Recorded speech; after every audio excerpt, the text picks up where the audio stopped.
Welcome to Draft Night, you beautiful animals. Welcome to Pride of Detroit's draft stream. Look, just like Brad Holmes said, I've got the popcorn. We got the popcorn. We'll be waiting for a while here. It's going to be a lot tonight.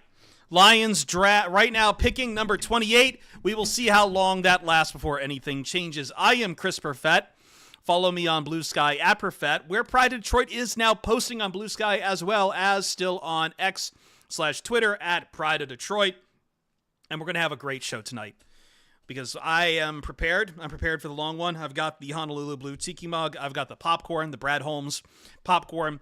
We're going to have people coming in and out all night long. It's a busy night for everyone. And I understand the Pistons are on right now and giving hell to the New York Knicks.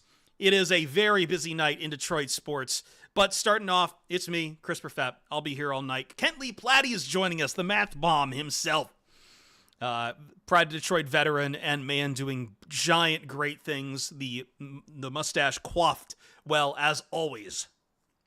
Yeah, I did have one small failure this year. I was hoping to get, I've been growing this thing out so that I could have two mustaches before the draft. It didn't get quite long enough to do it. It's almost there, but I was going to have one mustache and then a mustache underneath that one. You would double the mustache. Double the mustache. And in place of the bowler hat, we apparently have a cat sitting like where your jaunty hat would be too. Yeah, that's Goblin. That's I Goblin. Still have to. Yes, that's Goblin. I still got to fix. I think that's Goblin. Yeah, that's Goblin. I still got to fix the bowler. I got a new hat band for it. I got a pin.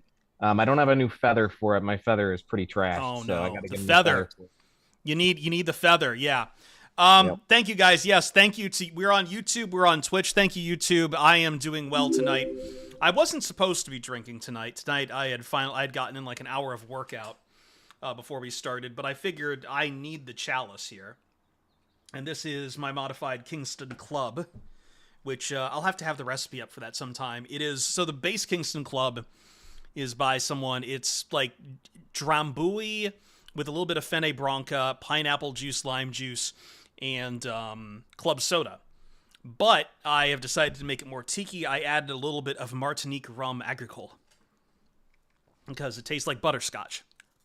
So everything's merging together, and we are ready to start drafting. I see Roger Goodell up there right now, egging on the Green Bay people. Yep. I do got to ask. And this isn't a Lions question yet. I'll get to Lions in about half a second because I know some people want to know who the Lions are going to draft. But I think my point has always been this year, Ken. Looking at the back hat, like there's maybe like 6 guys I can say are I guaranteed a lock to be a top 10, who's that tier 1 of prospects, but there's a huge tier 2 after that. And I think a lot of guys, all but those 6 names, are guys I could see in round 2 as easily as round 1. And as easily as round 3. It's a massive draft class. I mean, I don't think people really truly understand how big this draft class is. I've been posting some numbers on it. Yeah. But like even just from a Raz perspective, I have almost 600 more players in my database for this class alone than I do for the next largest class, which would have been last year. Almost 2,800 players in this draft class. It's insanely large. Yeah, like I was doing the day 2 prospects, and I'm like trying to dig down a little bit deeper because even then, where I'm putting up like, you know, I'd love to talk about Maxwell Hairston, but I've seen mocks taking him in first round. I'd love to talk about Tate Ratledge. I can't guarantee he's going to be a day 2 guy. He might be a day 1 guy. Like there's so much variance in the top 100 that outside of I'd say like Hunter, Carter, we know Cam Ward's going to go first. Genty is probably trending, depending on the rumors, to be a top 10 draft pick, which is crazy. Mason Graham. But, like, outside of that, man, like, I don't know where Shamar Stewart's going to go. I don't know where Nick Scorton's going to go. No, Donovan Aziriku. We got, it's a whole list, man. Nobody knows where anybody's going. And none of these are clean prospects either. Mm-hmm. And in most years, it's weird because, like, in most years, some of the injuries and stuff that we have would be like, well, that's not that big of a deal because he's such a good prospect. But because that second tier is so big, it's pushed a bunch of guys down. You mentioned Scourton. We had what's his name from Michigan? the cornerback. Why am I blanking on the name? Oh, I know who you're talking about. I just had him up. Will Johnson. Will Johnson. Yeah. So he's potentially Yeah. dropping because of injury. Those guys wouldn't drop in a normal draft because they would have been Yeah. able to sit there and just coast on the fact they have strong enough tape. But this draft has so Some many of it's guys in that tier. some of it's production or too much time in college too. There's a lot of guys who are like, yeah, he's good, but he's going to be 25. And then there's a case of Shamar Stewart where it's like, yeah, he's probably good, but 4.5 sacks over 3 years. We'll see how much that matters to teams because I really do think he'd be easily edged too if he just had like 6 more sacks. Yeah, and we've seen guys like him get drafted, just not Daniel that Hunter. low. Yeah. It's a very low amount of production, and I immediately pointed to Hunter because Hunter is a guy that I use as an example a lot because the athletic traits were undeniable, but he had no technique in college. He would just lean on people. And it was funny that was like his whole tactic was leaning on guys. I never in a million years, despite his athletic traits, would have been like, this guy's going to be a menace in the NFL. But he landed in that perfect spot. Shamar Stewart's not coming in like that. And this is where that big difference for value comes in. People are like, well, he was taken in the 3rd round. That's where Stewart should go. Stewart has significantly better tape than Hunter had in college. It doesn't mean that he's going to be a better player or whatever. It just depends very, very much on where he lands, the type of coaching that he gets. And there's but been he's some got schematic, a lot more. There's been some schematic stuff with Stewart too. I pointed this out that like A&M, kind of like the Lions, run this peak rush first defensive line philosophy. And if they don't see it, they look for they're peak to run. They're trained to look for the run first, and then if it's not a run, regardless of how they line up, that's when they pass rush. So, like, I think that does kind of like, we've seen this before, too, where a lot of great athletes come through A&M. They're very highly regarded out of transfer portals and out of high school, and then they just don't do well at A&M, but then they, are perfectly fine in the NFL, too. So it's a mess. And then, yeah, there's older guys, too. It's the COVID years are really haunting some of these prospects. I believe, like, Darius Alexander out of Toledo, who I love, he's going to be 25. Good we're prospect, still kind of in that, yeah. It's a lot of people, and that's why this class is so big because of the COVID year. It added an extra year of eligibility, and a lot of players took up on that. And then all this has now come into a head where they've got this chance now to come out. They don't have any eligibility left, so we get guys that are coming out with 5-6 years of college. We wouldn't normally see this many guys like that. It's just the nature of what we're walking into post-COVID. Well, we got the Titans on the clock right now. I think the odds for them to draft Cam Ward are about what Caleb Williams was for the Bears last year. So I think we're just, and there's Cam Ward picking up his phone right there on ESPN. So I think we know what's going to happen here, and maybe the Titans won't waste our time too terribly much. NFL might make them wait. This might be a little predictable top 3. Giants might swerve a bit. Before I get to Shamar Stewart a little bit, I think since this is a Lions stream, we should probably talk about the Detroit Lions. Yeah, no tipping. By the way, to YouTube and to Twitch chat, no tipping of the picks. I'm going on a stream I have of what from Watch ESPN. As soon as I see it on there, I will announce it there. I will not. ESPN spoiled. Yeah. It was just a shot of Cam Ward. It was not them saying the pick, but I think we can all guess what it is. But talking about the Lions, again, this is kind of tough that because of all the things we talked about, figuring out who's going to be there for the Lions. What would an ideal situation, if you could have any prospect here outside of like guys you think are going above the Lions, like who is it? See, that's a tough one because there's a lot of players. Again, this whole tier 2 is pretty fat, and the Lions are sitting at a spot where a couple of these guys are going to be available. I'd prefer a cleaner prospect. So James Pierce is a guy that a lot of people have mocked to the Lions, but he's coming in with some character issues. I don't know that that's the kind of fit that I would really want here. I do like Scout, and we mentioned he's had some injury issues lately. Donovan Aziraku might be a guy that is kind of ideal in that spot. But I mean, when we're talking ideal, you want somebody to drop, and that for the Lions is going to be Mykel Williams from Georgia. I can't think of a better scenario in terms of value aside from maybe Derek Harmon, but there's some potential injury things with him as well. But either one of those guys, if they last to where the Lions are, actually, we're talking ideal. Let's say both of those guys fall to the Lions, and they're just sitting there with the pick of those two. And and Tyler Booker is off the board because I don't think he's a huge fit here. I think he's going to do fine in the NFL if he lands with a gap scheme team. But I don't think he fits here. So let's say he's off the board, and we've got Michael Williams and Derek Harmon. And let's just throw Jody Bear in there from Texas too. We'll get a corner in there as well. So the Lions would have their option. You're not worried at all about kind of stuff Michael Williams kind of, or I'm sorry, I'm thinking of Mike Green. Excuse me. Mike Green, yeah. Yeah, that's I mean, it's one of those things where he's the one that brought that stuff up. Like he brought it up at the combine, and it didn't seem like it was something that was really going to go anywhere. And we don't get a whole lot of that information usually. We'll sometimes see the big police report stuff, but we're not really getting a whole lot of information on that. And he's not the only one. I mean, we've seen a couple of guys. It's a huge class, so there's going to be a bunch of guys that have stuff wrong with them. Right. But I haven't seen Georgia anything can't. specific enough. Georgia players can't seem to figure out what a car does and not to. Well, they know which way it goes. They just got to figure out the speed and how to not pull them away. I think I've been pretty open about how much I would love someone like Jihad Campbell. Especially after I started listening to a lot of his interviews this past week from the Combine. Some of the tales he tells, especially of Nick Saban. I think probably my favorite quote now that I'm actually going to reuse that he told of Nick Saban saying, "If we feel bad about ourselves, you can kiss my ass." So I had to try to do it in a bit of a Nick Saban voice. But like he's not the everything guy people talk about. He does have to work on the off-ball skills, but I think that's true of every linebacker in this class. Or at least like the top ones, maybe not Schlesinger, but like Smail Munden's got to work on it. Who else am I thinking of? Landon Jackson has to work on it. Who was the other edge I was looking at? Linebacker I was looking at. Stutzman out of Oklahoma. Oh, yeah. Stutzman, who likewise is was an edge converted to linebacker who's still working on the off-ball skills. But like Campbell has just so much that is there and so much production and started as the edge rusher. It feels like that's kind of the strong side fit for the Detroit Lions to be really good.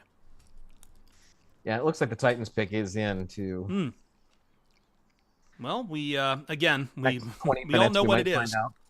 At least they were a little quick with that. I want them to come up here and do Abdul Carter and just throw chaos into everything, man. They've sent. I've been a big idea that they should take Carter, but like they've sent the production crews out to Cam Ward's pro day. They've done everything. I don't on smoke screen for no reason too. You have the first pick. You don't need to smoke screen anybody. You're just messing with people. I say that like I wouldn't do that. If I was a general manager, I would make that my business, messing with other teams. Speaking of smoke screens, do you take anything from... We've gotten a lot of smoke out of Jacksonville and this fifth pick. That Genty is either in play or that they could be trading with someone. Like the Bears really want to move up to 5 for Genty as well. Like I'm not sure what to make of any of it. Yeah, a lot of prediction guys are hedging their bets by saying, "Oh, the Bears are trying to. The Jacksonville Jaguars are trying to trade down. They're just connecting dots." Yeah, and then they're hedging with, "Well, it depends on who's available." Jonty is such a good pick. I mean, he really does fit with pretty much anybody. Yeah, I think the Bears' odds to land Genty was like, for Genty to be drafted by the Bears, for the team to draft the Bears, that was the bet. It was like plus 400, plus 330. I thought that was tremendous odds. Like with the money that we spent on that offensive line. What's up? Hold on. The Browns are trading the number 2 overall pick, 4th round pick, and a 6th round pick to the Jaguars. Jags are trading the number 5, a 2nd pick. This is just hitting ESPN. 4. Wow. Yep. So Cam Ward, no surprise, goes to the Titans, but now the Jaguars are on the clock with one hell of a swerve. We were just talking about that. So the smoke was the other way. That's wild. That's got to be. I had heard some reports they wanted to trade up too. I was just like, wow. But like, if you're trading up that much, who could it possibly? It feels like. Does it feel like Hunter? It does. They've talked about adding an offensive skill position. I feel like that would be the pick if none of that was smoke, but all their smoke was going the other direction, so maybe it was. Wow. That's a wild one. That is, I think people had said there'd be a lot of trades just because everyone had been like standing pat. This is crazy. I did not, I would have thought, wow. Didn't expect it at all. I think we expected the Jaguars to move, but not in the way they just moved. Ashton Genty at 2 Clown Copter would be insane. I know chat's not up. I'm going to try to put chat up, but yeah. You would love that, though? It would be hilarious. I was just saying, he's such a good prospect, and it wouldn't surprise me that he's considered that blue chip guy. The trade up would surprise me. If he had just been organically picked at 2, I'd be like, yeah, I mean, he's that good of a prospect, in my opinion. And we've had that conversation before about how much running back value differs from team to team. But you know, he's a phenomenal prospect, like an Adrian Peterson level prospect at running back for a lot of folks. So it wouldn't surprise me if he went that high. I doubt they would trade up for him though. That's got to be Hunter or Carter. But Carter, I don't know that the Jags have made any indication they would go edge, because the assumption was always he'd be gone. Yeah. This is wild to me. Sorry, I'm like getting I'm actually setting things up. Since we just have 2 of us, I'm actually going to set this up. You are currently Ryan right now, but I do want to have chat up. So, is it still Math Bomb? Is that still where you want to be found? Yeah. On Twitter? Yeah, I did that on Twitter and on Blue Sky. It's still Math Bomb on Blue Sky because I haven't linked it up to my website. I think it's going to become the Raz.football once I do that.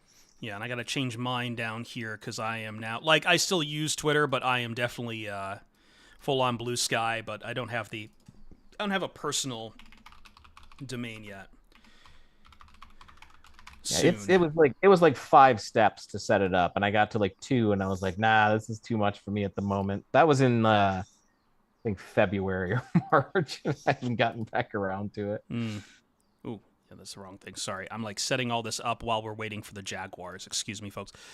Chris, let's get Ryan on here as well. Pistons are close to halftime. Ryan will join when he wants to join. That's kind of the rule of POD on draft night. Is I put out a invite to everyone in our Pride of Detroit Slack. Whoever can join can join. I think Ryan actually has some other places he has to be tonight as well. But Ryan will join when he can. Jeremy, I know, has said he might be joining because he is going to be a little bit bored. Do we have chat up there? Yes, we do have chat up there. Great, fantastic. We'll have chat up here for the time being. I'll switch it back when we start getting more people. Yeah, Jags gave up a lot. They gave up their 2nd overall, the 4th round, the 6th round. Browns received the 5th overall, a 2nd and a 4th this year, and next year's 1st from the Jaguars. Considering how badly the Jaguars have been playing, that might be that's a pretty good haul for the Cleveland Browns.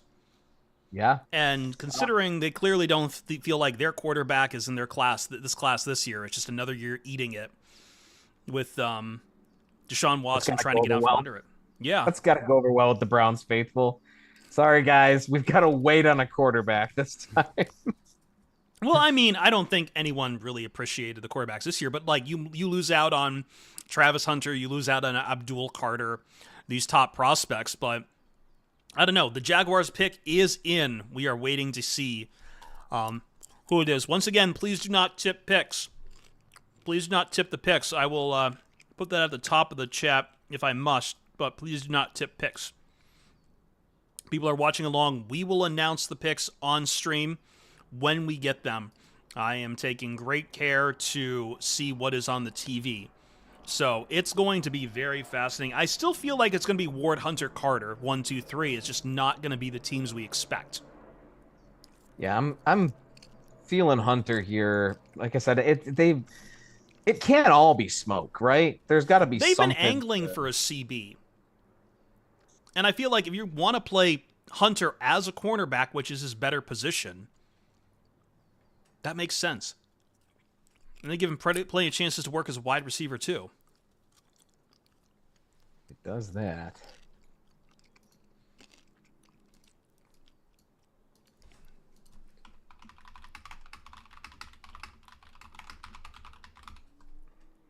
That is a nuts haul for Cleveland.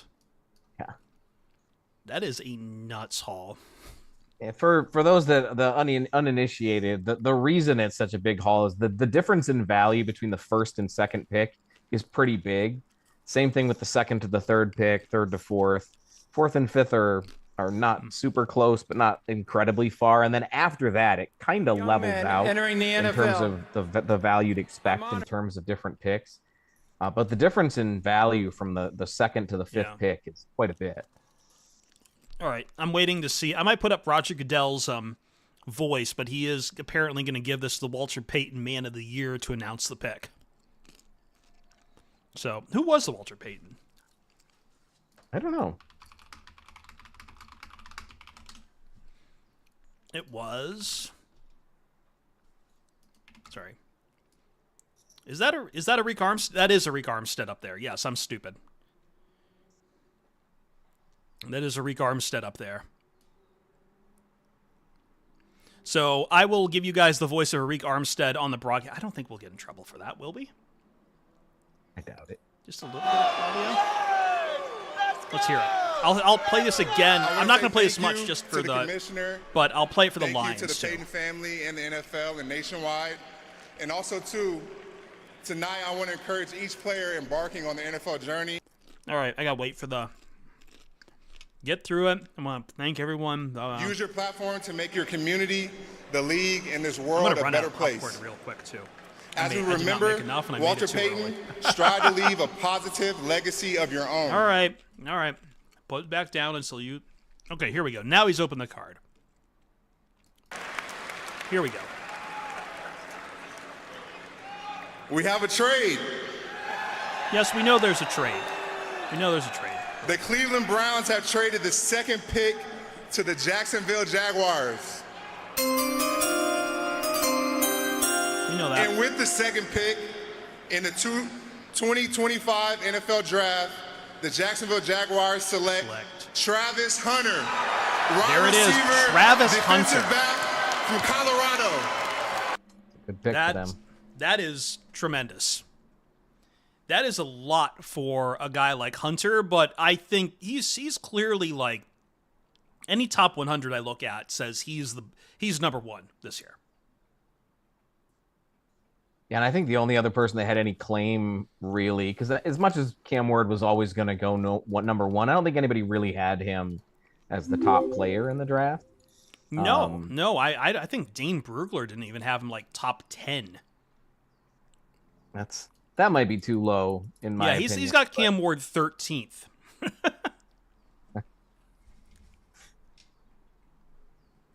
He is QB1. What number one? Yep, QB1. That'll do it. So that's a big question now, because suddenly out today there has been a lot of talk about Shadur Sanders dropping, and there's suddenly I was doing the receivers for Dan Patrick, and suddenly there's a lot of noise about how a lot of teams were just completely turned off by every last interview. And you pointed out, right before we went live too, the Colorado Buffaloes football account, not his own account, tweeted out a picture from his home with a rack of hats with 20 teams. Not all the teams. He's not set up for all the teams, just 20 teams. The teams he wants. And some of those were insane, man. The whole issue with him is that he's being called entitled. Anytime you have a player who has a famous dad, you'll hear that he just feels entitled. And in this case, it's like the most obvious dad for that kind of a conversation to come up. Prime is a bit much. And then, I always kind of take that with a grain of salt. I don't think it's the player's fault that they have a dad that's like that. I don't think that necessarily that's the kind of thing that they do. And I was literally just defending him for that. And then that post came out and I was like, God, it's really hard to defend a guy who's got a shrine with a Bills cap. You ain't getting drafted by the Bills, my guy. But that was the thing is the dad was always one thing, but then every other talk that I've heard, every other piece of sound you hear from Shadur Sanders is he's taking this attitude from his dad and just running with it. Yeah. And it's just you kind of you need to slow the roll just a little bit. Michael T. Dunn asks, if Sanders is there at 28, does Holmes roll the dice? I don't believe so. Yeah, and I'd tend to agree. I'm not a huge fan of Goff, and I think the Lions need a better long-term plan at quarterback, but I don't know that Sanders would be it. No, like, I mean, especially since one of the big knocks on him is holding on the ball way too long, trying to make a play happen. Like, Yeah. I understand the Lions line is great and could probably give him a lot of pass protection, but that is straining a lot of resources. And the way this offense runs, like, Sanders took a lot of sacks last year as well. And that is, if you want the one thing that'll kill Lions offense, it is those sacks. He had pretty good accuracy, though. The draw for him is that accuracy and how much he's able to spread the ball around. Yeah. And that's something that does work for an offense like this. Not taking sacks, though. As much as I have criticism of Goff, he's improved dramatically on that over the last few seasons, and it's really helped lift the offense up because there's less game-killing mistakes, or drive-killing mistakes rather. And that's the issue that you come into is, can you rely on Sanders to not make those drive-killing mistakes? Because the Lions need a sustained offense. That's how their entire team runs. Both sides of the ball relies on that sustained offensive drive. And if you start killing your drives off early and putting more stress on the defense, it falls apart pretty quickly. All right. We think the Nats are going to take Graham. I still think, I mean, Abdul Carter's right there. I don't know. It's the Giants. They could go a lot of different directions. They could go Shadur Sanders. They didn't wait. No, they rushed that. Wow, they picks already, and they rushed that pick up there. Hey, maybe tonight we'll go fast. I gotta work in the morning. Like, I don't want this draft to go too long, man. This has to be Abdul Carter, right? I mean, I don't know with who how else. fast they went. Absolutely. Yeah. Like, that's got to be on the top of their board there. I'm gonna check in real quick on the Pistons game. Ooh, halftime. Pistons are down 13. By the way, on Twitter, the Detroit Lions have apparently made it official. They posted a picture of Kirby Joseph signing his, or let's just an article that says Lions sign Kirby Joseph to contract extension. So it is official there. Everything coming up super. They have put that in. So they seal up one of their two big safeties. And reports being that, sounds like Aiden Hutchinson is not far behind. All right, Giants pick is in. Let's see. The New York Giants select Abdul Carter. There it is. Defensive end, Penn State. Abdul Carter. So we still went 1, 2, 3. Ward, Hunter, Carter, just not with the team we expected in the middle there.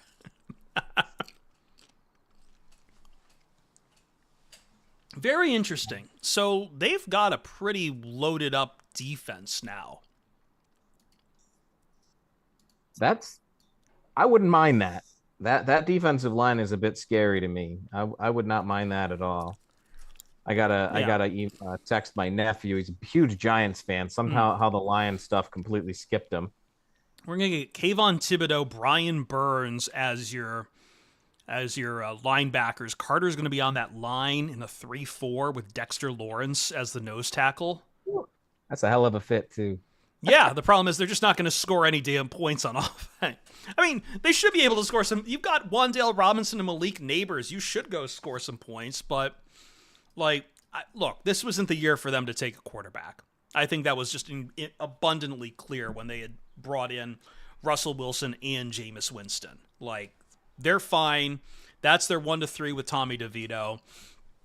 They're going to just roll with that. I mean, who knows? Maybe we'll see it later on. Maybe they like Kyle McCord or Tyler Show or something, but they weren't going to spend number 3 overall on a quarterback. No, That's a hell of a defense, though. That's a hell of a front seven. It is not too shabby, I'll tell you that.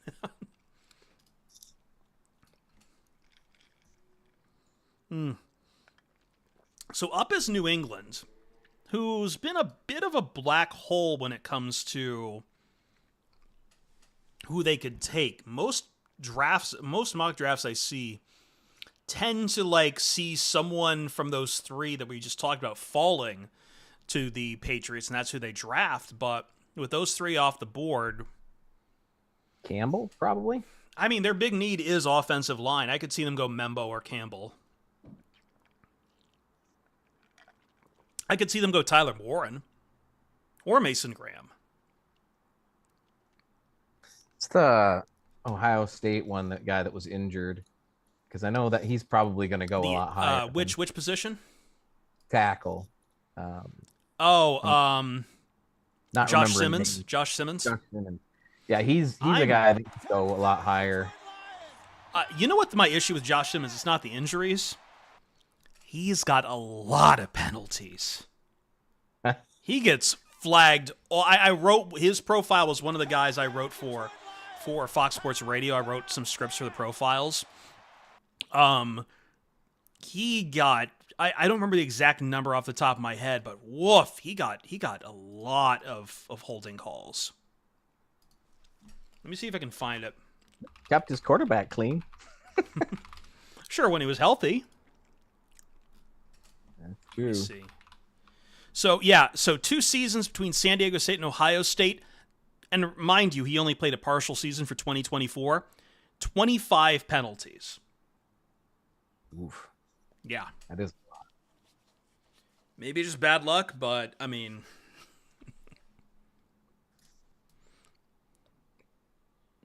The Kirby presser is on. Oh, boy. Try to find some footage of that later when we get into a dull part. But I love the top of this draft. I love all this stuff. All right, now we're getting the cut into Shadur Sanders, and he's not at the couch right now, which is always something very odd.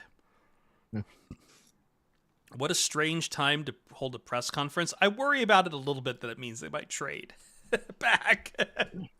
Yeah.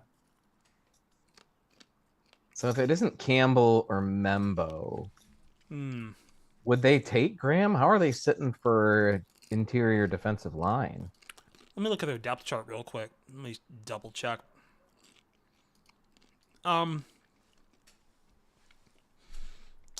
nose tackle is Kairis Tonga, Milton Williams, Christian Barmore for the edges. That's not too terrible.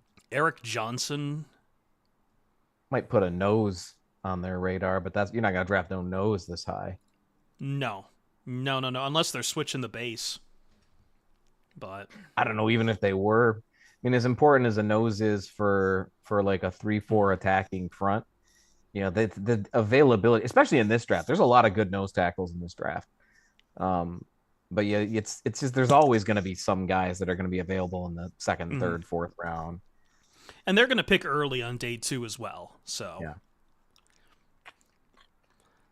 ESPN showing this live action How to Train Your Dragon, which might genuinely be the first time Disney's whole idea to make live action versions of their slop actually looks decent enough. It's just weird. I'm actually excited for the Lilo and Stitch one. Every other one of those things has looked like hot garbage to me. But that one got a smile out of me. I might actually end up watching that one. I'm starting to worry. This is my age coming out where it's like, these are movies I do not associate with Disney and kids stuff. Like, because I grew up in the age of like The Hunchback of Notre Dame and crap like that. The villain has to die at the end. How to Train Your Dragon is Disney. Oh, that's right. For some reason I keep thinking that it's Universal, isn't it? Yeah, but for whatever reason I keep thinking How to Train Your Dragon's Pixar, but it is DreamWorks. That's where my brain choked on it. Thank you, Alien Vivitor. Excuse me. Pick us in for New England, it looks like. Well, we'll see, because ESPN's showing a bunch of ads right now, so I'll kind of wait and see.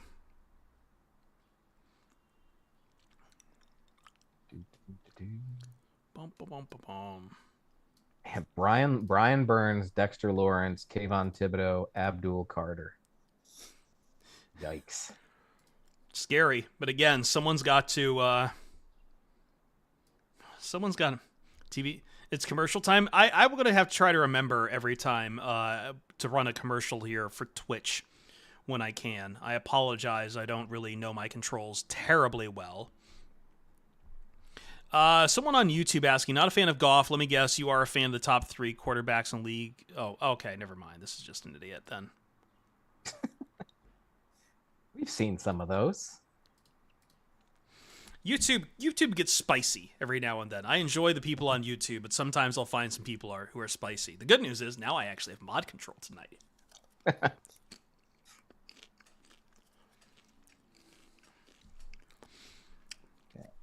It's fine to acknowledge the limits of your starting quarterback. It really is. I mean, saying you're not a fan of a guy doesn't mean you think he's absolute dog water either. We've seen worse quarterbacks come and go through Detroit, guys. Absolutely. But we've seen better quarterbacks get picked elsewhere, play elsewhere. You know, it's my biggest issue with Goff has always been the cockroach thing when the lights come on. And I don't think anybody will realistically argue that there is a very huge difference between postseason Jared Goff and regular season Jared Goff. I mean, it's odd because like 2023, like those were 2 good playoff games he had. Like there's no other way around it.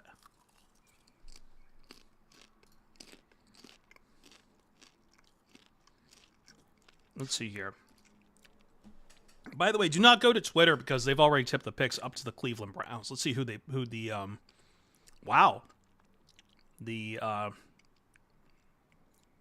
we have here? Will Campbell is going to the New England Patriots. Nice. Now I don't know what the Browns are doing. Not a clue what the Browns are doing. Jonty, why not? Let's have him go here. No, I feel like it's got to be defense. I think it's Mason Graham. I've been of the mind that Graham is one of the top 5 players like that I consider a lock. Like, you know, like I do think Graham's probably, if you want a defensive talent, I don't really know their D-line right now. I'm glad to see the Will Campbell like arm thing did not play into it. I'm so tired of arm discussion. I get tired of arm discussion. Yeah, I understand the reasons for it. I'm just tired of it.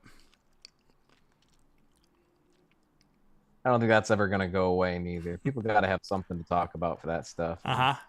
I think the thing that people got to realize with the whole arm length thing is that not every trend is caused by the thing that you're looking at, right? Yes, there aren't a lot of guys with shorter arms, but a lot of guys with shorter arms don't play tackle in college. They play guard or center in college. So is it that we don't get good tackles in the NFL, or is it that those guys, the ones that can't play because of their length, they're already weeded out? You know, we've already seen that. Yeah. You know, it's literally the definition of the whole success bias thing about the whole planes getting shot down in World War II thing, where they were looking at where the bullet holes were, and then you pad the parts that, you know, weren't hit, not the parts that were. And I think that's what this is why I like having you on for the draft, because we get some History Channel moments. I love this stuff. And math and statistics. What's the one I was watching the other day about how mathematicians were like using like partial serial numbers of German tanks to estimate how many tanks the Germans actually had? Have you seen that video? I will have to find that. It showed up on my YouTube a couple months back, and I just found it extremely fascinating. That wouldn't surprise me in the least, because if you are using a serial number system that has some kind of iterative method to it, well, it was like you would be able to figure it out. They had like X. It was like numbered 1 through into like the hundreds. So, and I forget their method, but like they were able to estimate it almost down to like a couple of tanks out of like, I think what was like 600 or 6,000 or something. All right, Brown's pick is in. They're showing a kid at the Patriots draft party with a noggin boss. A what? You know, those oversized baseball caps that they've got now? Oh, God. But like, I guess they make them for kid size. Oh, this is my age coming out of me, because I see that kind of stuff. I love the noggin boss. Noggin boss is Will great. Campbell. What's up? Just turned on. I looked over my screen. And there's some guy crying, and that's Will Campbell. I wasn't making fun of him for crying. I was like, "Who's the guy that's crying?" I didn't realize that. Well, it's not Will. It's not Mel Kiper, that's for sure. There's no tears left. It's just dust. Rants about dinosaurs. Love that man. One of the most important analysts in the history of football, Mel Kiper. You can hate on him all you want, but his historical impact is right up there. I actually like to talk about. He made the industry. Yeah. Yeah, I always like to talk about that with Mike Mamula, because what Mike Mamula is remembered for is the term workout warrior, and the fact that he, trained for the combine, tested extremely well, and got himself into the first round. People forget that he wasn't just some random, like he was a well thought of prospect, just not that well thought of. But the impact that people often miss is that everyone does what he did now. Yeah. That's just the standard. So as much as people want to dog on him for it, he directly impacted the football industry for decades. Lord Goofa says, reminder that Mel Kiper said he'd retire if Jimmy Clausen wasn't a successful quarterback, and has yet to follow through. That's true. But it is kind of like that. Like I think I got to go back and watch that 30 for 30 on, Mike Francesa and Chris Russo basically inventing sports talk radio.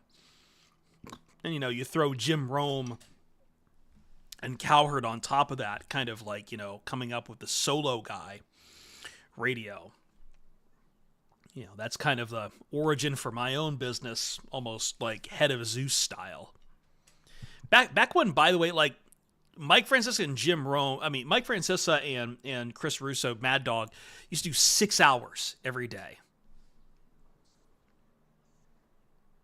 Genuinely insane. All right, the Cleveland Browns have taken Mason Graham. So big for them, just like you were saying. That's a good ad for their defense. Mm-hmm.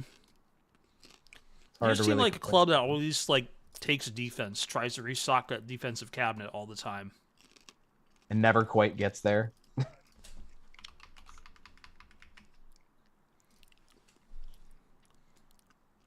Yeah, I'm actually happy that I've optimized this stuff so much that I can work and talk about football and not have it be too disruptive.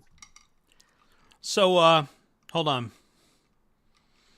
So what do we think here for the Raiders? Because there's a couple of moves they can make, and I think a lot of them are stupid. But the Raiders are themselves extremely stupid. That is too. I also have Bears friends at work who are going to get really mad if they take Ashton Genty here. Don't tip the picks, folks. Don't tip the picks.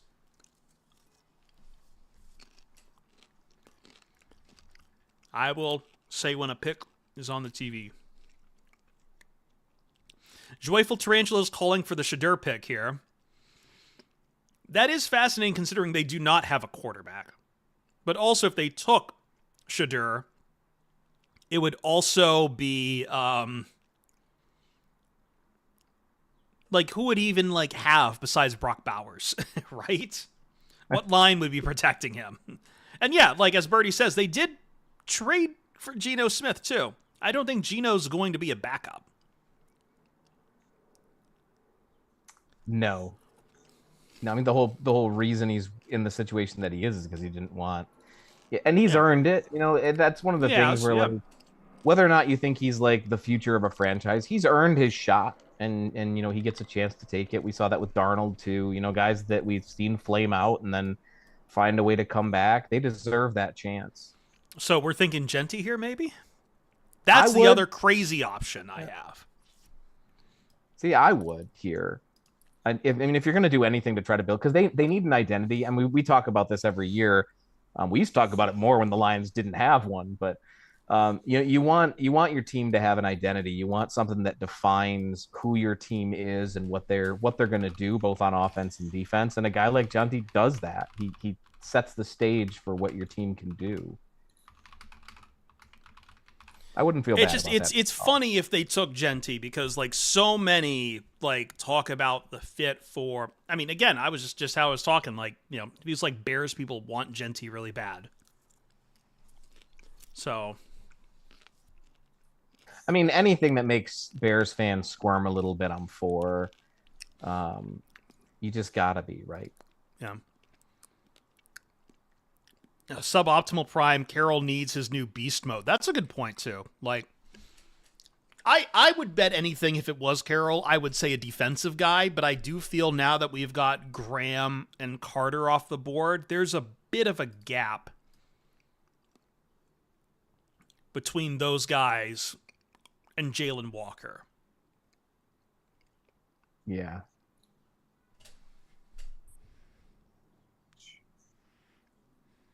Do we have the pick yet? I feel like this is taking a while.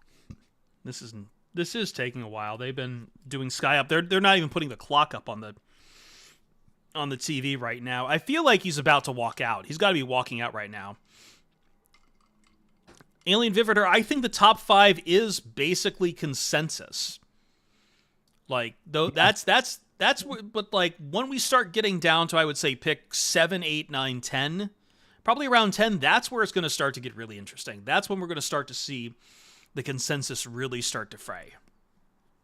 I saw an argument earlier about if the Saints don't take Shedeur, who's gonna at that point? That's a good point. Yeah, I think that's what, pick 9, right? The Saints, something like that. Pick 11, I think last I saw. Let me double check that. But Raj is walking up. I'm going to put out the audio for this one. NFL Draft. It is 9. The Las Vegas 9. Raiders Excuse me. It was select San Francisco's 11. Ashton Genty, running back. They did it. They took Genty. Oh man, They took Genty. I don't know how smart that is. I mean, you're gonna hear so much Bo Jackson talk and stuff like that. And he's like I said, he's a great player. I'm glad that he ended up on a team that's going to use the living hell out of him. But you mentioned, what else do they got? His life is going to be very hard for a while. I mean, Geno Smith's got Brock Bowers and Genty. Nothing really on wide receivers. Maybe they look on something day 2, but this is a deep class for wide receivers. But wow, that feels a lot of luxury for not a lot of offensive line to really protect. I just got 3 separate texts saying, the Bears don't get Genty. The hate is real, man. Yeah, I'm about to tweet from the Blue Sky account that the Raiders take Genty and he will stay out of Chicago.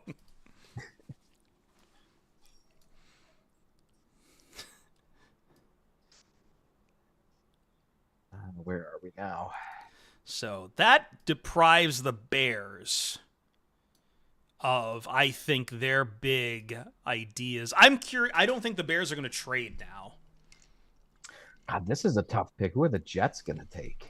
At 7? Yeah. I feel like it's got to be O-line. This might be where Membo goes. Do they need an interior? I don't think you take a guard this high. This was all 6 of the top 6 for our PFN rankings. Could this be Tyler Warren? I do think they do need kind of a tight end. It's a little early. That'll be their first round tight end, I think, since Becht, right? Who used to have a 10 overall Raz at one point. Anthony Becht. I think he went to the Jets. This isn't me digging into ancient NFL lore. This is specifically Raz lore. The one worry I have of Genty is he has been run a lot at Boise. And this is him getting run a lot when he doesn't even play the second half of games. Alabama was kind of renowned for having some like running backs with a lot of tread on the tires. Yeah, they're comparing him to Emmitt Smith right now. I know, like, listen, they just put up on ESPN NFL comparison Emmitt Smith, which I am sure is going to make some Lions fans really enraged. So we keep talking about Emmitt Smith being a O-line merchant. And what do the Raiders not have? At all? Well, what do they have? I mean, if you want to start at the easier side, we can start That's talking true. about what they actually have going for them. They've got some good skills, I would say now, but yeah. Maurice Drew Jones comp on Draft Center. Okay. How was Boise's O-line? I mean, enough to handle the Mountain West schedule. See, the thing about Gianti is that a lot of the production that he got was not O-line dependent. Some of every running back's production is O-line dependent. It's unavoidable, right? And I'm not making this comp, but like Barry Sanders, you see when Barry is running, when he has good blocking, he goes for a ton. When he doesn't have good blocking, he still finds a way to get yardage. And that's a lot of what you see with Gianti is when he does have good blocking, he finds ways to take it as far as it can possibly go, housing it if he can. But when he doesn't have the blocking, he's still able to get out into space and find ways to get past where his O-line is blocking for him. A running back is dependent on their O-line, but they're not solely dependent on their O-line.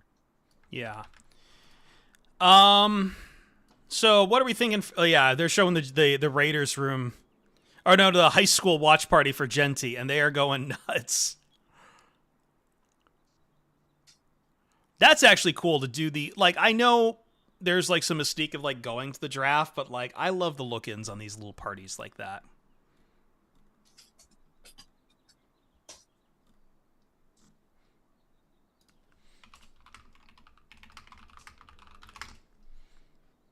Let's see here. So what are you thinking, offense or defense for the Jets? I've seen the pick, so I'm not going to comment on it. Oh, okay. So this is unrelated to that, but Michigan State added a rush end, Jack Lamancusa. Lamancusa that's not Italian, is it? Say it again. Lamancusa, Lamancusa. L-A-M. Sorry, say that. L-A-M. Ancusa. I've never heard that surname before. Lamancusa. That sounds very. It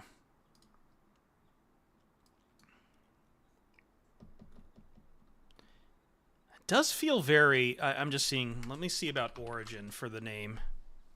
Yeah, it is. It is Sicilian. Is it really? Mm-hmm. I mean, could be anything, but I think just going off of a quick Google search and everything, House of Names, etc., saying that historical it is an origin in Italy, primarily found, however, in Ohio. In the United States, primarily found in Ohio, Michigan, and Pennsylvania. But I will tell you, being of Pennsylvania Italian origin myself, that still tracks. I was once told, and I don't want to sound insensitive or anything, but I was once told that you can always tell an Italian name because it sounds like if you did the hand thing, it just sounds right.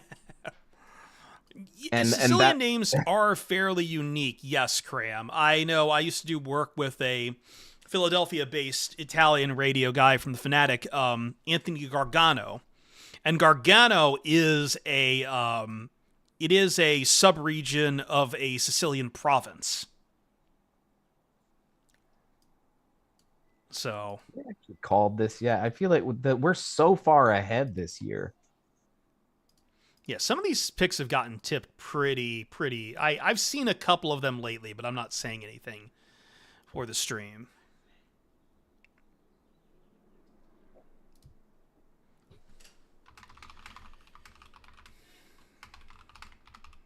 This is actually a good point. You were mentioning Tyler Warren. A buddy of mine points out that him sliding past the Jets could be pretty interesting because where's he going to go? He calls out Colts at 14, Chargers at 22. But I feel like at that point, like he's saying, Loveland has got to be in play at that point too. The value works out for both of those guys. I don't think it would be too controversial for Loveland to go over Warren in this class. All right, they're about to announce the Jets pick. Let's see this. Armand Membu, Missouri. Armand Membu is going to the Jets. So this is interesting. Dan Campbell's era in Detroit began with an offensive tackle as their was it the 6th pick, I believe, for Penei Sewell? I think so. I think that's right. And so Aaron Glenn, in his first year with the Jets, at pick number 7, selects an offensive tackle.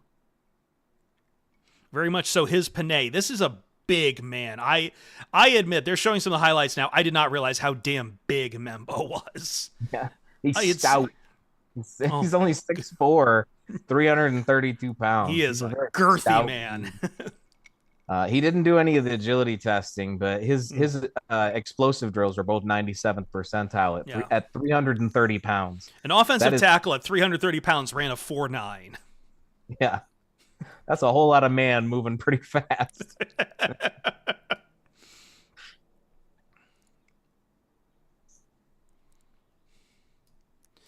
So that's interesting. So, I mean, tackles are always good any year. I keep comparing this year a lot to 2013. I saw, who was it? I think who was the account? I think it was like DraftKings or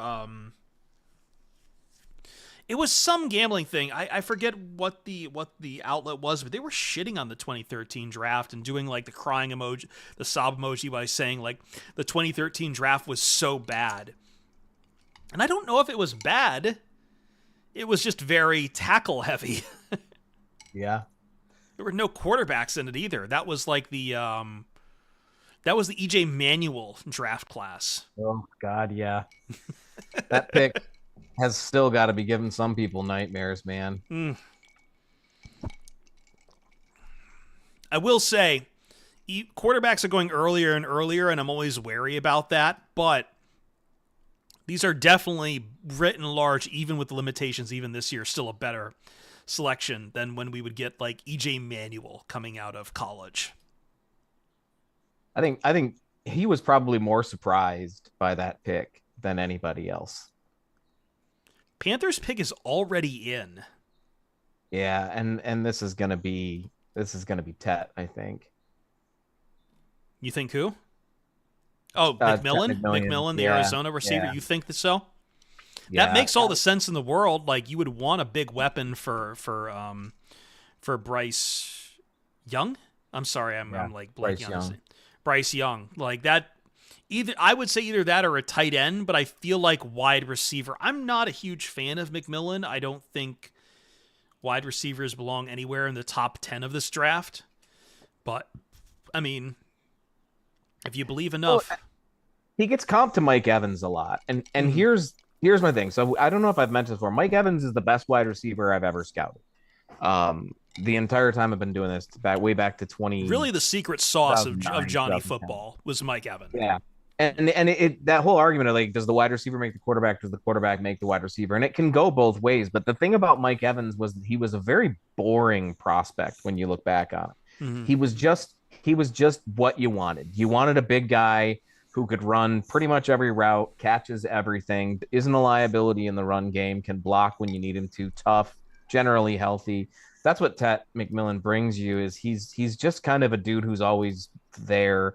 He's always at the ball. He catches pretty much everything sent to him. He runs enough routes that you can do pretty much anything with him.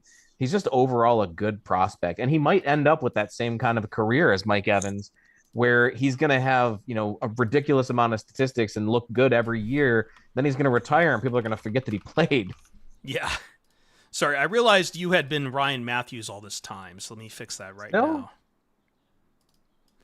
I finally realized why people were saying Ryan looks different, and I realized what I had done. I've never seen Ryan grow a mustache. What kind of mustache does he pull in? Do you know?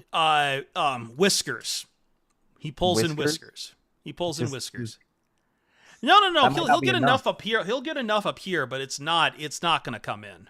Could he get one of those little ghosty handlebars that's like all wispy and stuff? Maybe. I kind of go that way myself when I have it up here, but like I will get I just shaved like enough on the top of my lip and it just itches like a bastard.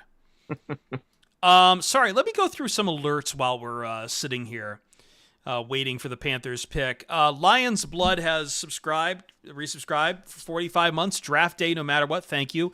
Downgrade 20. This is all Twitch, by the way. We see you on YouTube. I've got a couple subs from YouTube as well. Downgrade 20 has resubscribed using their Prime subscription for 11 months, saying re-up on draft day, let's go, which is a great reminder.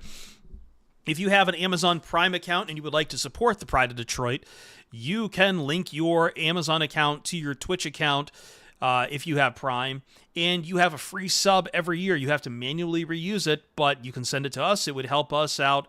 We would thank you greatly for it. JP is me 91 using Prime subscription for 29 months says Dan slips Brad a note, Abdul Carter, no matter what.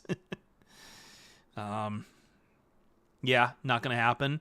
Painmaker 54 months says hello all. J Dubs 2006 50 months with us says what a beautiful mustache.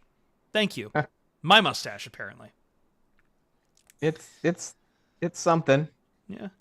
Joyful Tarantula using Prime. Michael T. Dunn using Prime. He's been with us for 44 months and says woot. Larry Livingston subscribed on YouTube. And AJarm19, Tier 1, 48 months says, been a minute, but I'm around. Love ya, fellas. And Parface Slut has subscribed with Prime and been with us for 2 months. Thank you. I'm Ron Burgundy. The Jets' offensive line is Olu Fashanu, John Simpson. I don't know who John Simpson is. Joe Tippmann, Elijah Vera Tucker, and Armand Member. Okay, sorry. I was just cutting in with Raj. They went McMillan, the Panthers. Did they? Yeah. Okay. I can see that. They need somebody for Bryce Young. He can't be the only one that does everything. No, absolutely not. And like they've given him, God bless him, he's gotten some use out of some of those really old raggedy receivers they've got there with oh God, what's his name used to be with the Vikings? Why am I blanking on the name? Past year. Okay.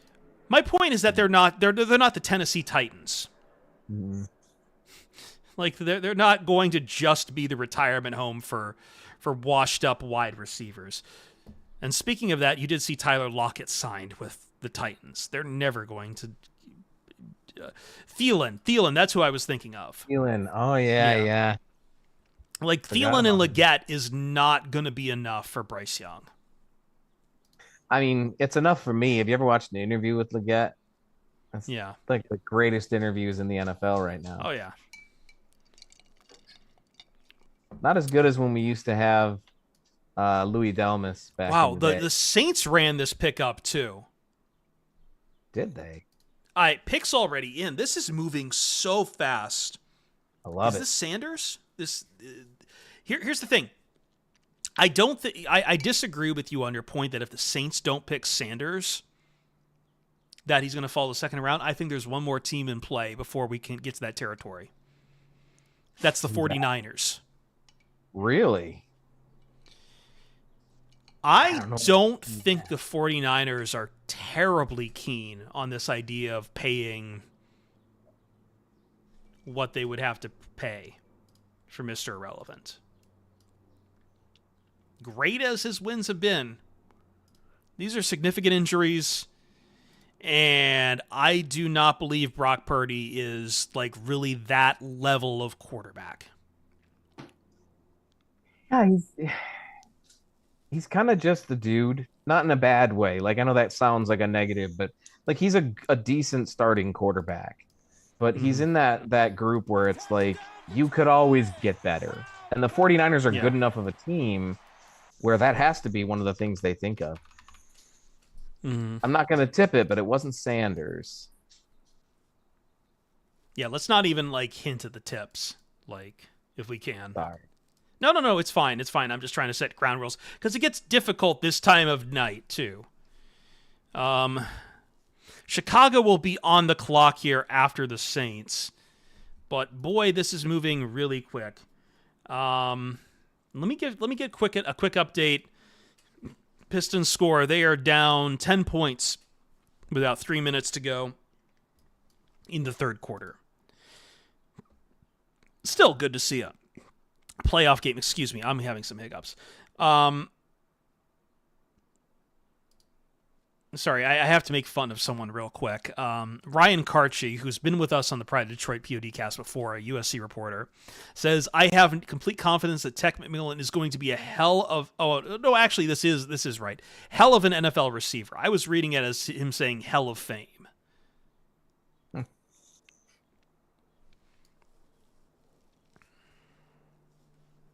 I'm a big fan.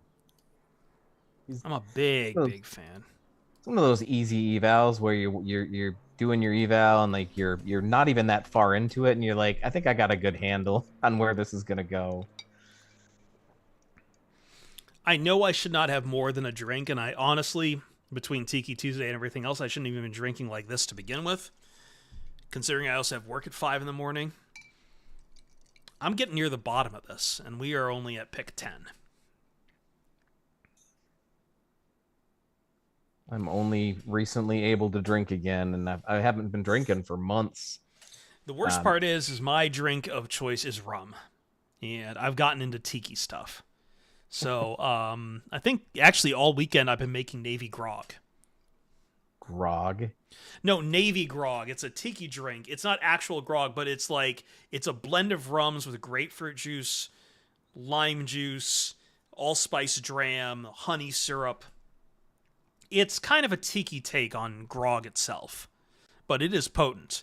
What I'm drinking right now, J-Dubs, is called a Kingston Club. It's modified, but the base Kingston Club is primarily Drambuie, which is like a liqueur from the Isle of Skye with like honey and heather, and it's a whiskey base liqueur. And it has Fene Branca, which is like, I don't know how to describe Fene Branca. It's very anise. But it's an Italian thing. You know where it's big in Argentina. People mix it with like Coke. So it's Drambuie, Fene Branca, lime juice, pineapple juice, fennel. Excuse me, it is fennel. Yes, and club soda. But I've also put in about 2 ounces of rum agricole in here. Saints are picking. Let's see what he says. Saints select Kelvin Banks Jr., tackle, Texas. Kelvin Banks Jr. So 3 tackles in the top 10. I thought there'd be a bit of a gap, but Kelvin Banks, I think we wrote a profile on him. If not, we've definitely talked about him on the PODcast. Yeah, and I actually I made some pretty soft, not very controversial predictions for this draft, and one of them though was that I think we're going to have 10 offensive linemen in the first round of this class. Mm-hmm. It's the strength of the class. The guys that we have at the top and that second tier are all pretty strong candidates. We've got a lot of guys that play tackle that are going to swing inside to guard, which is a late first round special. A lot of guys with those kind of traits go there. And we're off to a pretty good start. We might not hit 10, but we're going to have quite a few. Chicago's on the clock next, aren't they? Chicago is on the clock with pick 10. And picks already in again. Wow, love this, man. This is the best. I love this draft. This is gonna go. What time is it right now? Like it's only 9:10 on the East Coast. This is beautiful. I was telling myself I'm gonna try to be in bed by like 9:30, maybe 10 Pacific. Way this is rolling right now. You know what? I appreciate it. I genuinely appreciate this. This thing where teams got in trouble for waiting too long for the clock, I could not tolerate that. Just like, let us have the fun right now. Yeah, as Jay-Z said, let those defensive players slide.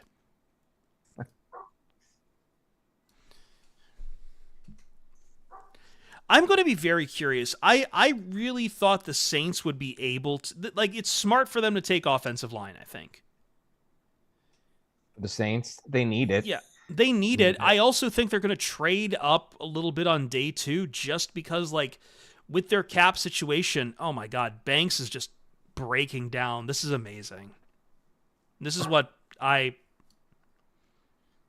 love draft night for this. Just he had like 30 seconds with the Saints cap over his eyes. Just these guys wait their whole life for this. They work extremely hard to be able to pull this kind of stuff off. And this is like life. I mean, Not just to be able to do something like this, a game you've been playing all your life, but like genuine life-changing money as well. That's a lot, man. It is a lot. For a first-round contract, too. Top 10 contract. Whew.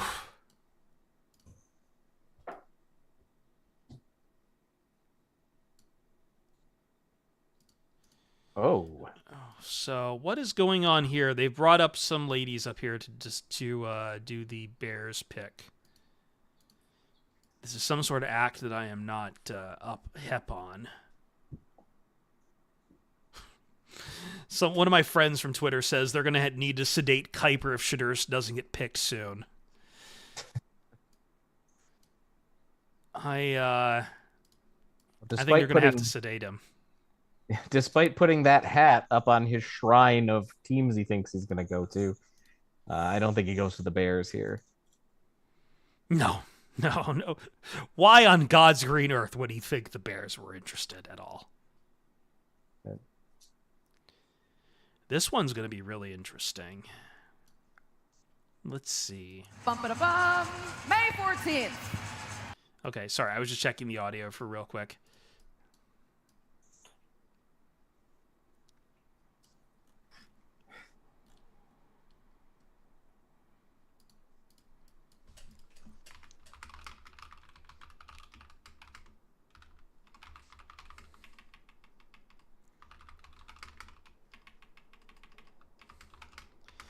They're doing a whole lot of shit in Green Bay for a Bears pick. I'm just gonna say that right now. Like this is very much so when. Well, sorry, go on. Feels like trolling. I know, but like I remember being in Philadelphia one of the 2 years it was there, and whoever was picking for the Cowboys was a former Cowboy, and just it must have been like 5 minutes of like grab ass up there. They love that.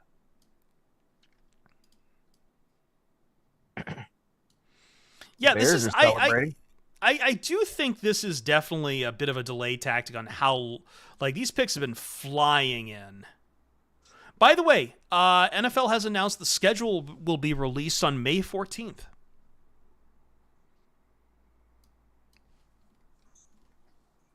Here we go. Here's what the Bears are picking. The NFL family lost a true legend. Okay, so he's actually announcing rest in peace first, which is very funny because he's getting booed. The Bears are getting booed mercilessly in Green Bay. Misty. For Steve, this is, we lost Steve McMichael this week, so.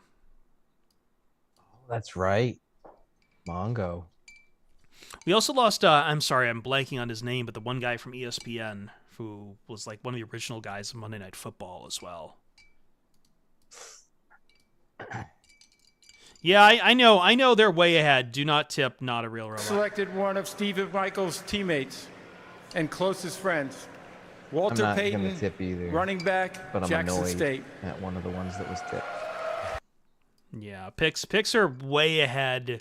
It always happens every year. We're going to try to go by what is on the ESPN.com stream, which is what I have up, because it's easy for me to operate that, and I know the NFL Network streams usually a little farther behind. Anyway, fuck the Bears. Let's get that in chat. FTB. Let's get some FTBs in chat. For Andy, according to Diesel. Yeah. Speaking of which, rest in peace, Andy. Yep. Okay, here we go. Here's the 25 NFL draft. Here come the boos. The Chicago Bears select Colston Loveland, tight end, Michigan. Colston Loveland? Colston Loveland. I just said Not a few minutes Warren? ago. I just said that a couple minutes ago that I could see Loveland going before Warren. I didn't think it was going to be here. But yeah, the whole Colston Loveland before Warren thing has been going on for a little while. A lot of folks that I follow for tight ends have kind of shared my sentiment where, like, beyond those two, this tight end class is very disappointing. Yeah. But those two are pretty good prospects, but a lot of those guys, they're like, I wonder if I do, almost like they didn't want to say it. He's much more of a blocking tight end. I'm quoting off David Ubben, who I appreciate on college football, but like Loveland's very good, probably a better blocker, but he made me say wow 0 times. Warren did it like twice a game last year. Yep. However, my friend, one of the people I work with on the weekends, Jeff Schwartz, who I know is a gambling degenerate, clearly had Loveland as the first TE at plus 500. Not a bad bet to make. That is a good return.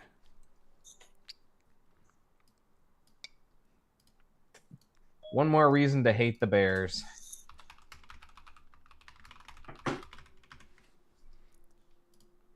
I have a lot of friends who like to shit on the Bears, so I had to mute my phone so that isn't the only thing you heard. Yeah, I've got a friend Touchdown, Detroit Lions! How about that?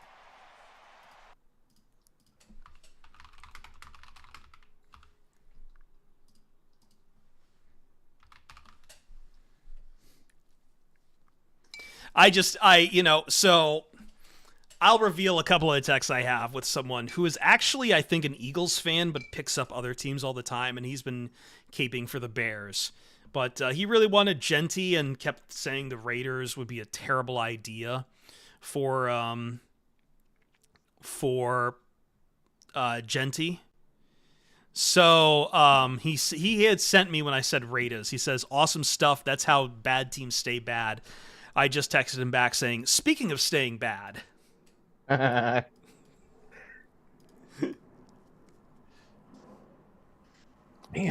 Ben wanted a Michigan tie. Harbaugh is not happy. Wanted him, I think, to come to Chargers. It's going to be interesting to see what the Chargers do. They're way down on that list. Now, 40 again. I don't have we gotten to 5 minutes on the clock? The first ones, I think the Titans did, didn't they? Didn't they run that down? Yeah.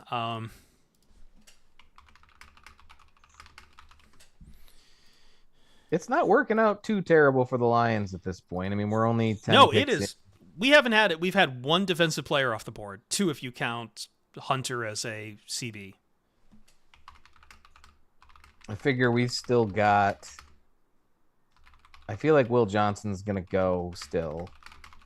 Tyler Warren's still got to go. That might be a little closer to where the Lions pick now. Jalen Walker has got to get picked yet. Shamar Stewart could fall, and he could still be around. Matthew Golden, I think, should fall.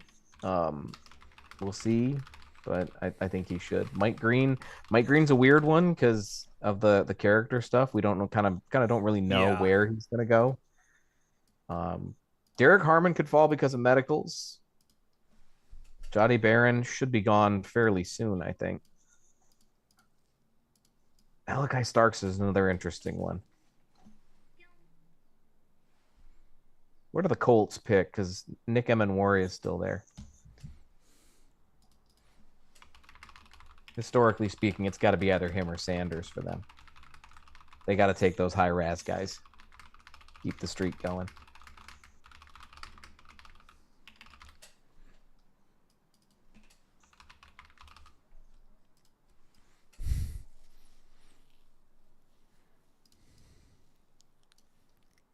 Kind of cheering for. Would you like Booker with the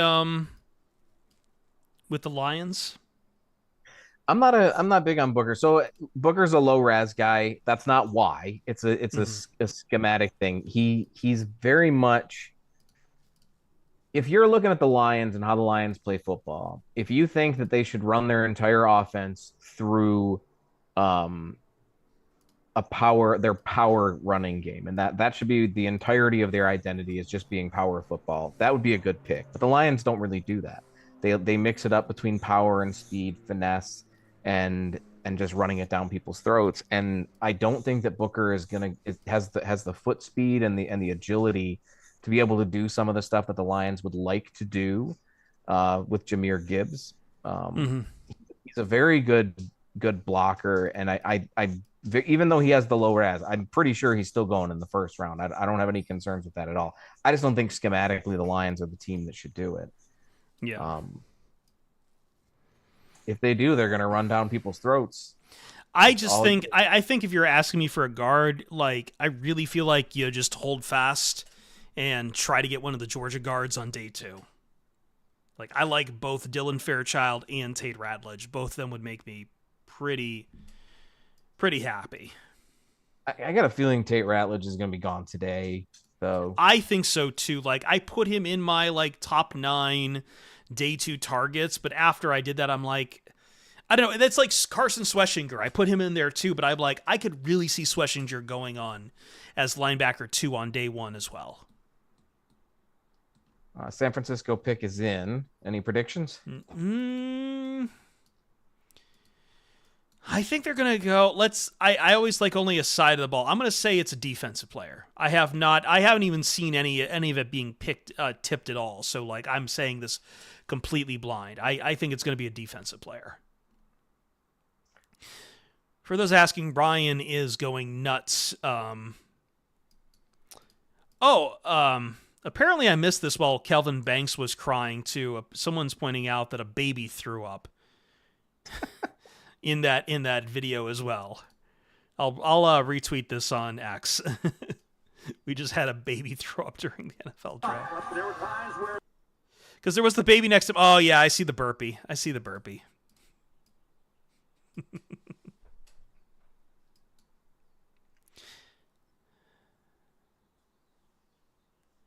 Man, I thought we were doing a lot of these like cut-ins to other places as like a day 2 thing, but they're doing like a USO thing.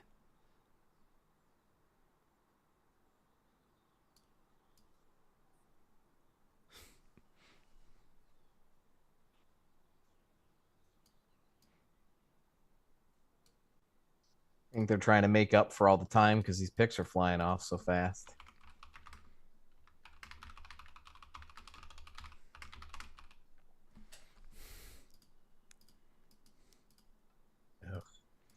Yeah, like actually, I posted on Blue Sky about the clock situation, and Mike Tanier responded with, "I have never worked so quickly." Picks in. 49ers took Michael Williams. That was the one I told you I was annoyed by because it's one of those things where like I knew he was going to get picked way earlier than he was getting projected. I was just hoping that I was wrong because everything the last week and a half, that's been the entire argument on Michael Williams is like you're too low on him. If you have him in the 20s, there's no way. And I was like, no, hopefully he won't go that early. It still happened. So it is showing a minute on the clock for Dallas. So they feel like that's the one. I think maybe it's the broadcast is getting so far ahead. I mean, is so behind on some of this stuff because of the breaks, because this is moving so quickly. But we'll see. 45 seconds on the clock. I'd imagine they're giving the Cowboys a little bit of time. Oh, never mind. Picks in with about 40 seconds here.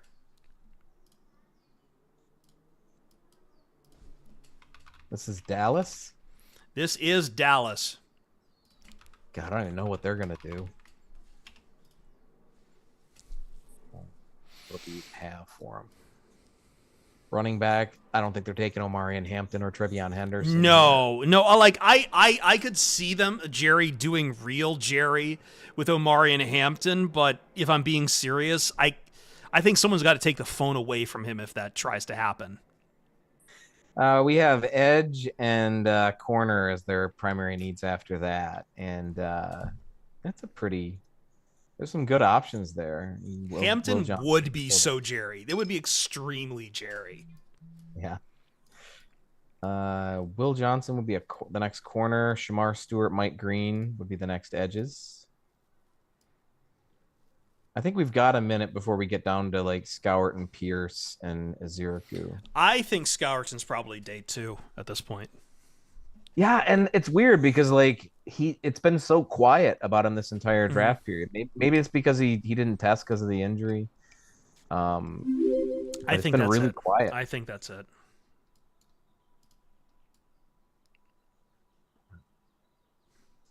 thinking.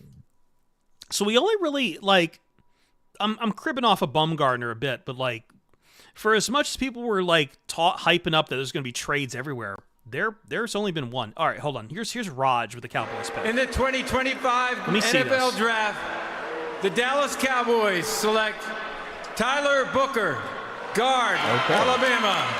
Tyler Booker, so he doesn't go to the Lions.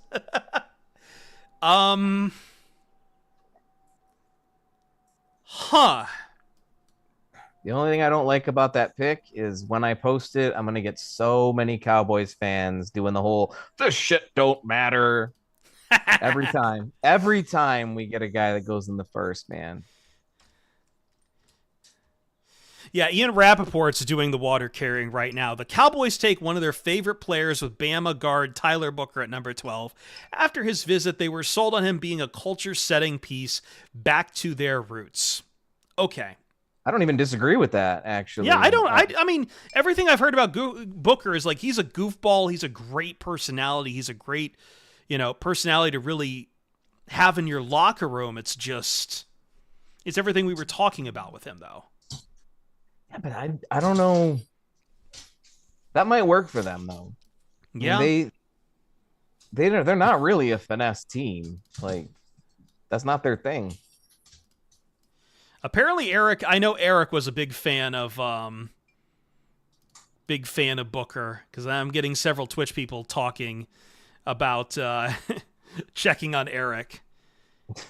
Is Sanders falling out of round one? I mean, we really are at the point where, like, who's going to pick him in the first round? I'm not going to discount him being out of round one entirely, because I do think there's plenty of opportunity for a team to trade back into the first round. Hell, I'll go ahead and say it. I could see the Lions trading out of the first round for someone who wants Sanders. I'd take it. I'd love to walk out of today with extra picks. Yeah. Like we said, the strength of the draft is right there. By all means, get some more of those. Too. Yeah. Yeah, like could you? I don't see it with Pittsburgh. I do not see Sanders with Pittsburgh at all. I don't know, man. Not really. Like, culturally, I don't see him with them. What they look for in a quarterback, I don't see with them.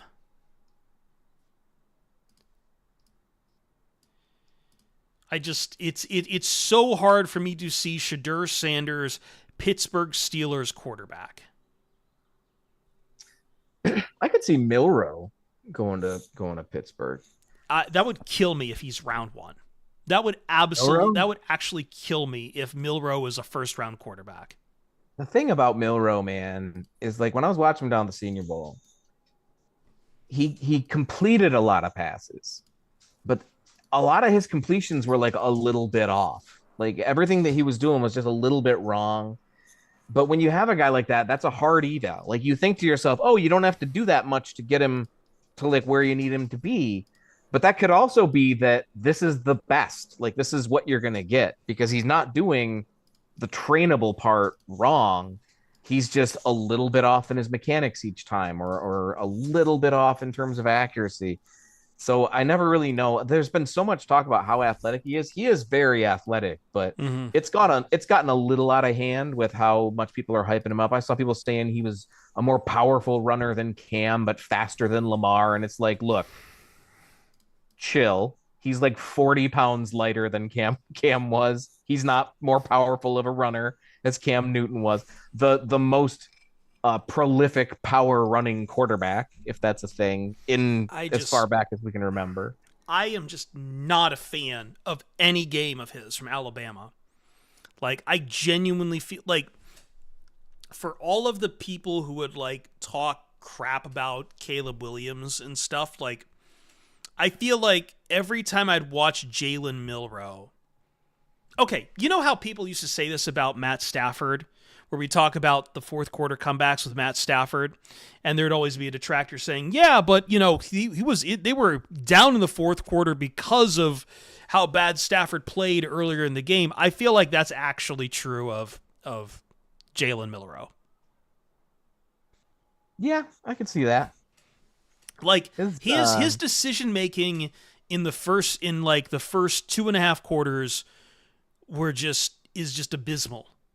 And then somehow like he flips a switch, and with the superior firepower of everything Alabama, more often than not, they would pull the rabbit out of the ass. And I just do not think that's going to fly at the NFL. Certainly not with a team who's like looking to draft. Also, I feel like we just did this in the NFL with Kenny Pickett. I remember starting the 2023 year with Phil Simms sitting down with Kenny Pickett, gushing over his fourth quarter comebacks. He also had famously small hands. Milroe had I think 8.5-inch hands. Pickett had like 5 or whatever they were, tiny hands.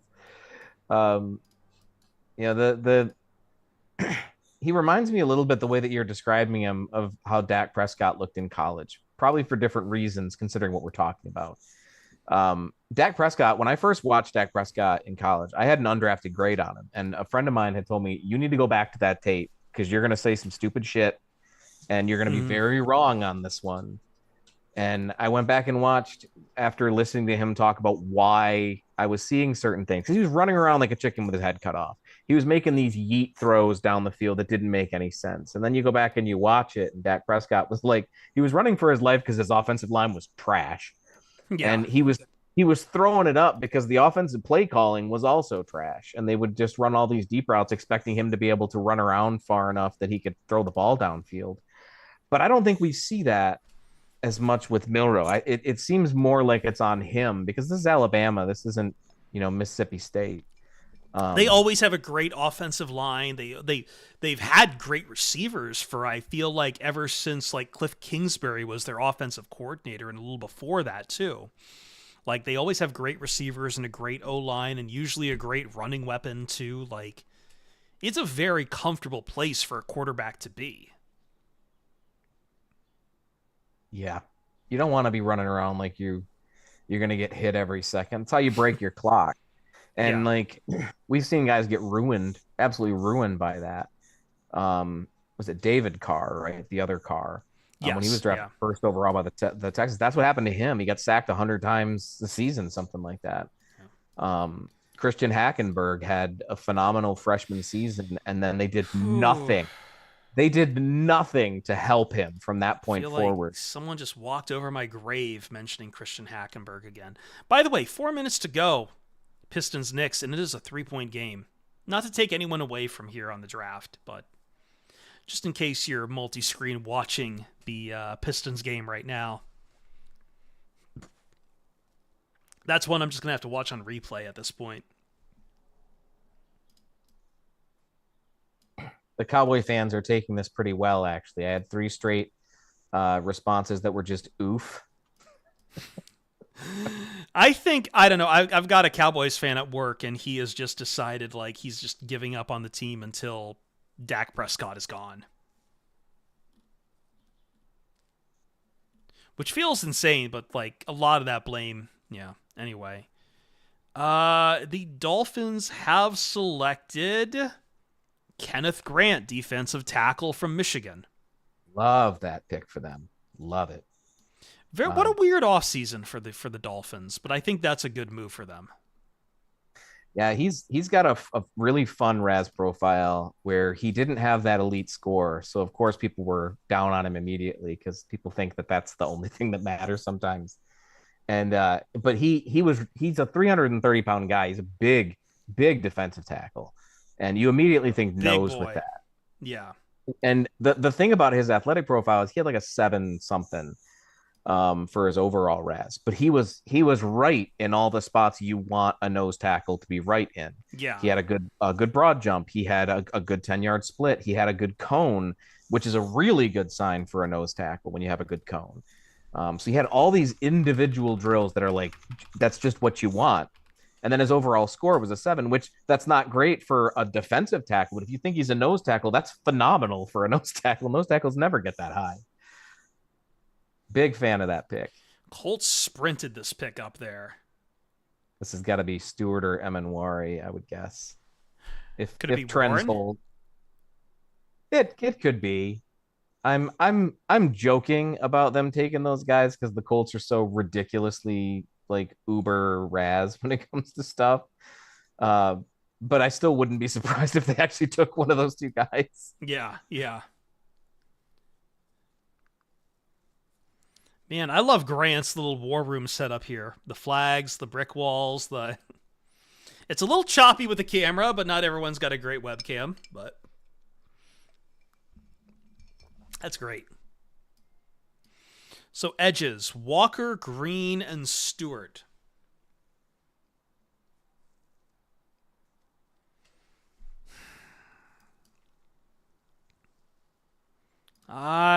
Man, I just like Shamar so much. I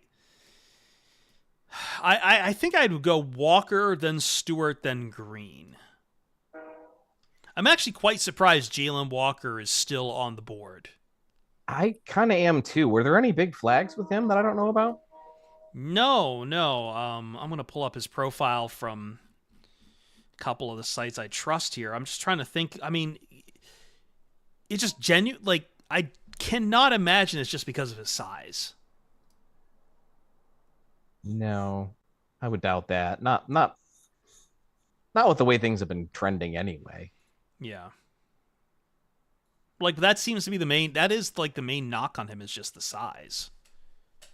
Does Brad pull the trade to move up to get him? I don't know. No, I think we've talked about this before, but like I could see the Lions maybe moving up to like, we're not in the second half yet. Lions will trade up. If they trade up, it'll be in the second half. Let me see what the Colts do.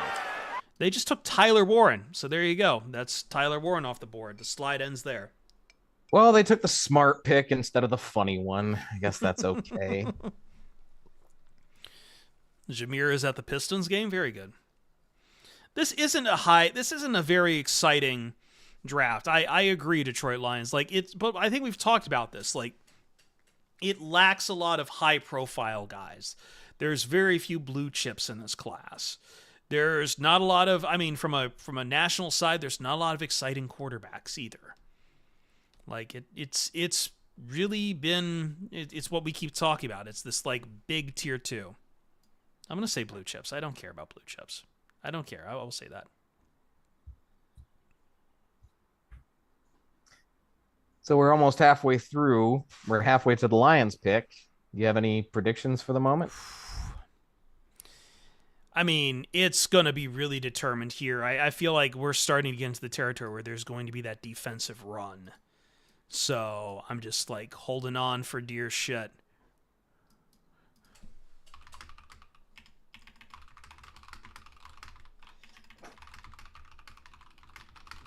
Warren.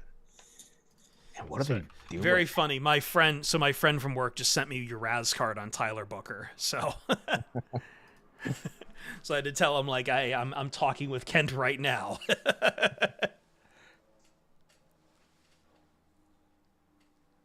I don't know what the Colts are doing with that pick. I mean, did they need a tight end that bad?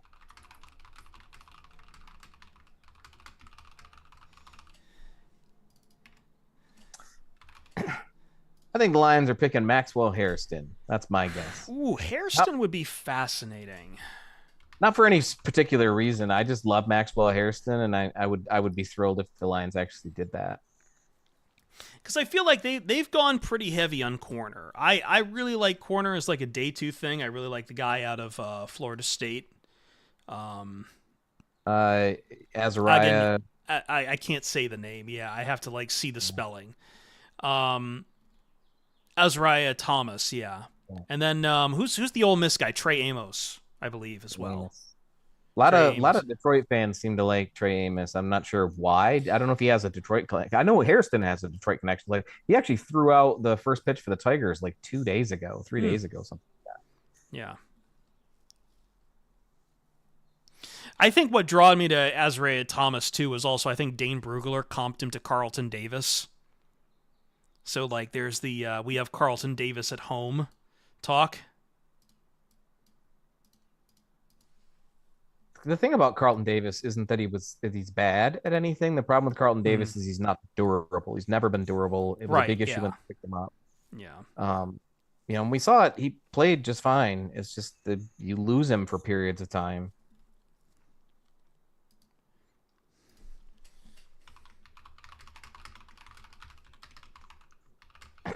Cowboy fans are gonna have they're gonna run out of copium.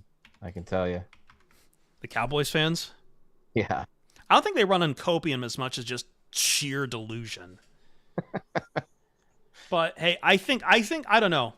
Going by the few I have, they have gotten tremendously cynical, and I just really don't know where that relief is going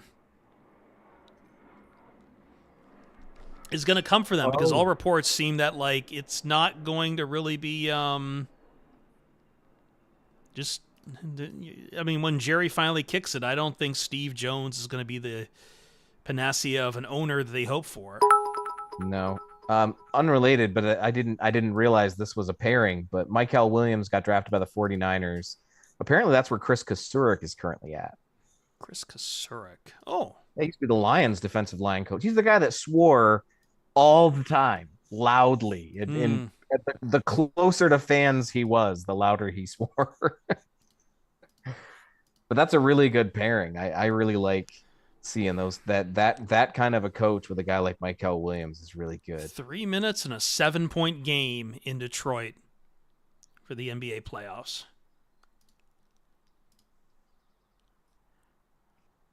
That's the one where they dribble, right? Yes.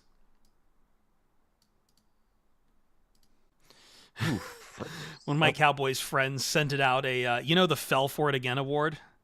Yeah. He's got a version that says Cowboys draft strategy with the Baited Nobody award. Baited Nobody? Yeah, I'm retweeting it.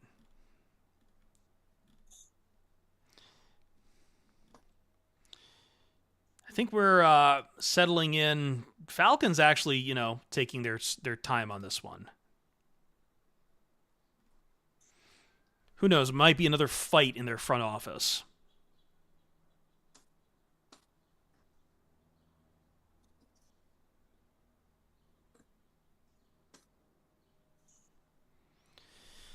Oh,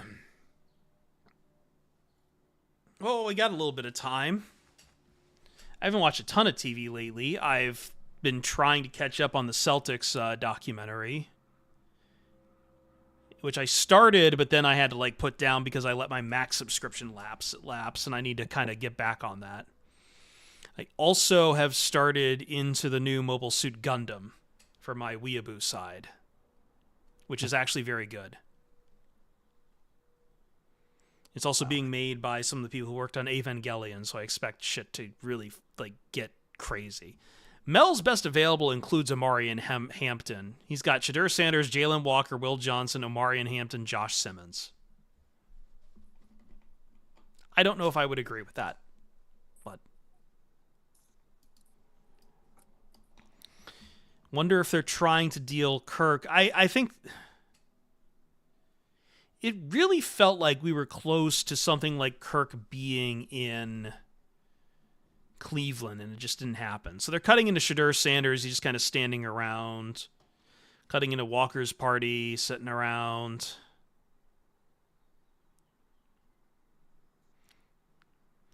Righteous Gemstones is very good, and I need to catch up on it. I really do need to catch up on it. Yeah, I actually haven't been watching. What's that? Righteous Gemstones? It gets weird. It's a very different show after the first season. Oh, for sure. Yeah, I haven't actually watched a Gundam series since Turn A. I'm Verm Dizzle. I tried with Seed, and that's when I tapped out. It was always kind of a thing for me when I was a kid because I liked robots. But the new one's very good. It's basically unpronounceable. It's G Quux, which I think it's GQ and then 6 U's and then an X. It's impossible to search for. But it's on Prime.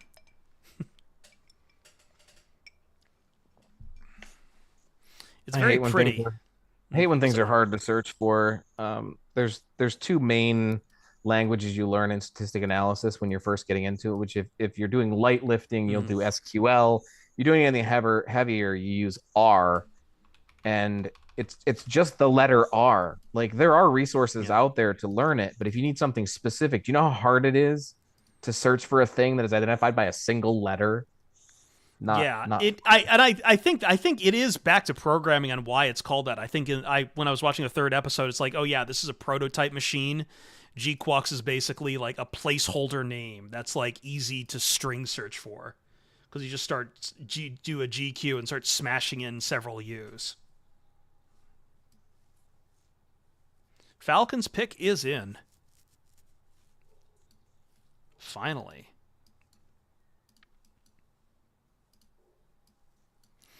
I did ask on Blue Sky about how are people feeling, and a lot of people are saying they are sleepy.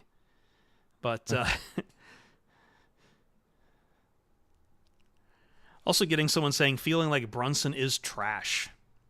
Still a 7-point game, 50 seconds to go.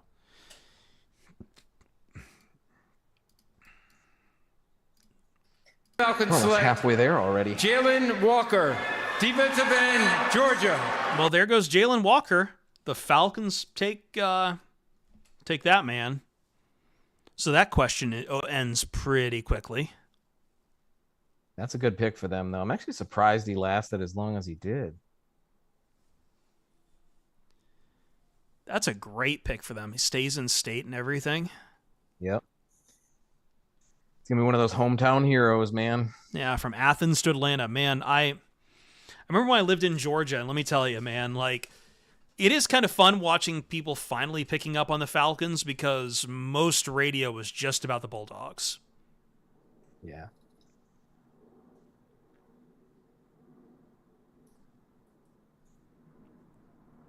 And I kind of get it.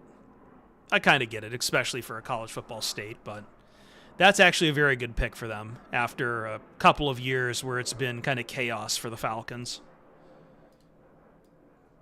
Yeah, he brings a little bit of stability on defense, because even if he's not, the greatest first-round pick in history right away, he's going to be a steady player. He's a good player on tape. He's got a lot of stuff going for him. As long as he stays healthy, that's a guy that's going to play pretty well for him. And as long as they don't completely crap the bed with all of their other picks and anything else that they do, should provide a pretty good run. It's kind of like how Campbell is for the Lions, where he's not setting any records up. He's not blowing the doors off of anybody, but he's reliable. He's doing what his job is every play, and he's not a liability.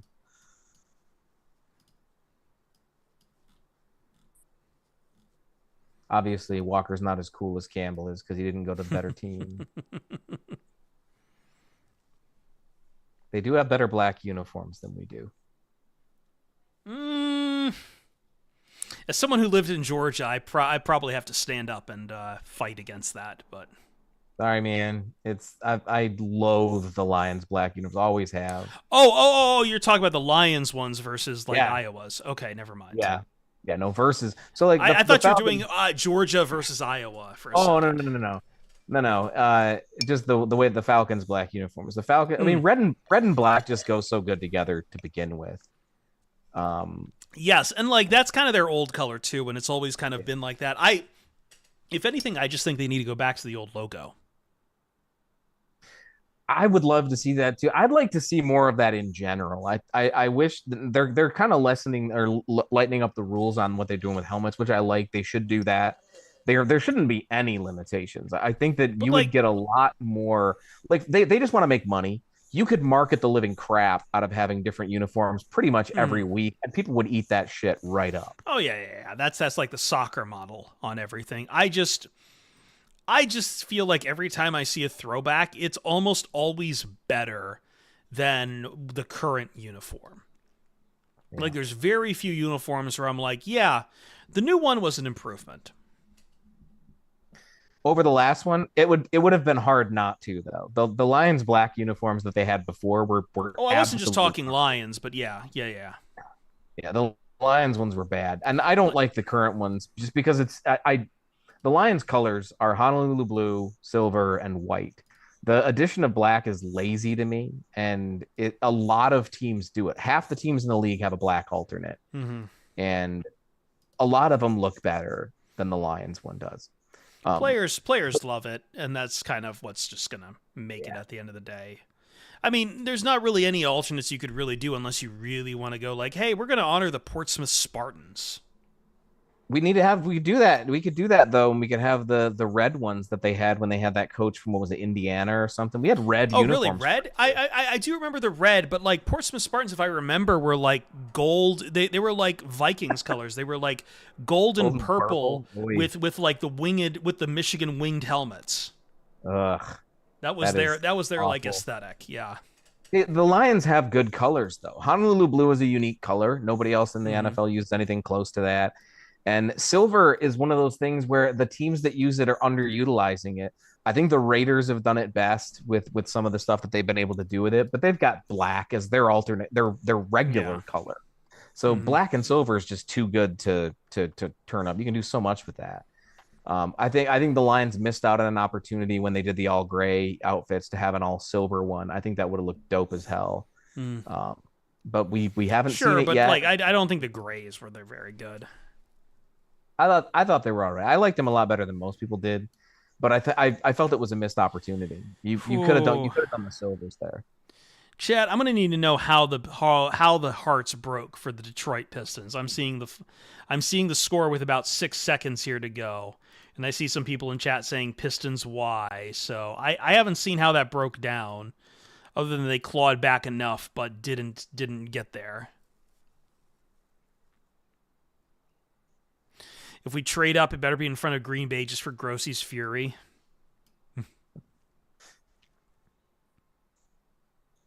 Yeah, I did see down by 3 with 5 seconds to go. I just didn't know if they had screwed up the chance. But anyway, the Cardinals pick is in. NFL draft. Let me listen to this. The Arizona Cardinals select Walter Nolan, defensive tackle, Mississippi.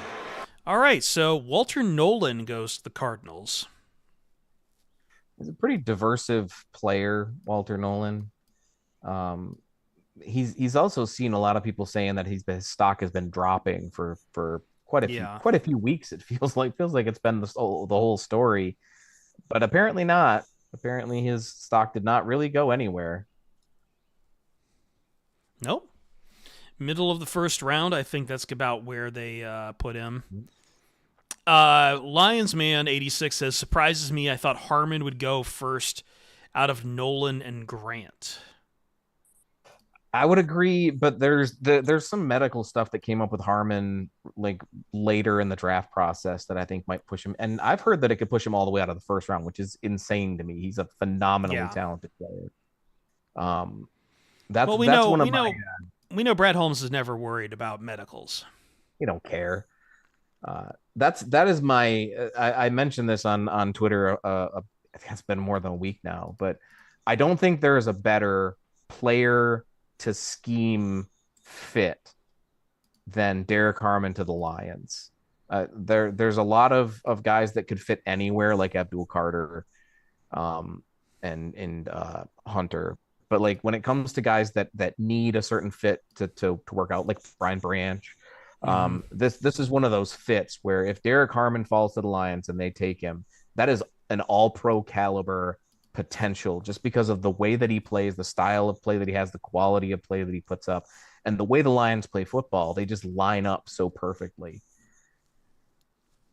Would love that pick. I mean, who knows? Like, there's still plenty of meat on this bone right now, as we said at pick 15, waiting for the Bengals to make their selection.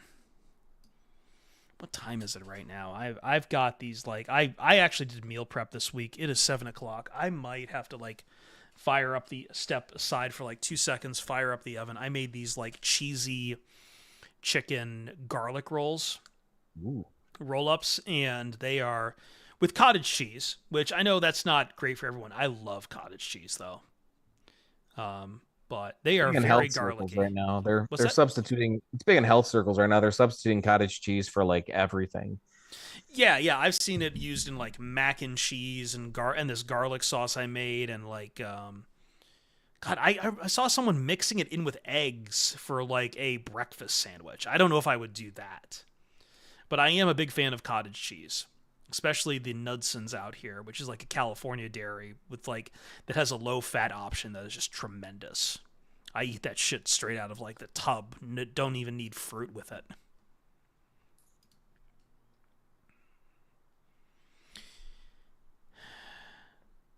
Nudson's. I think I said Nudson's right. Is it like Knudsen? No. It's.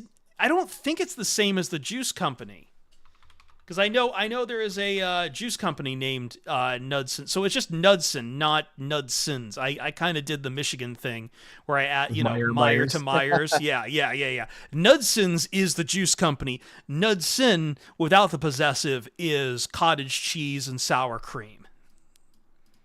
And some dairy creamers, all extremely good stuff.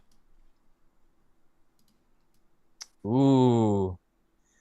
I'm not going to tip it, but this is one that I Justin saying we use cottage cheese in the fried cheese balls at the restaurant where I work. That actually sounds really good. If you balance that out with just the right amount of either like cream cheese or cheddar cheese, that sounds like it could be. I could go for those. Sure. Jeremy will hate it. But sure. Jeremy's not here. He can't argue with us about fried cheese. It can't hurt him.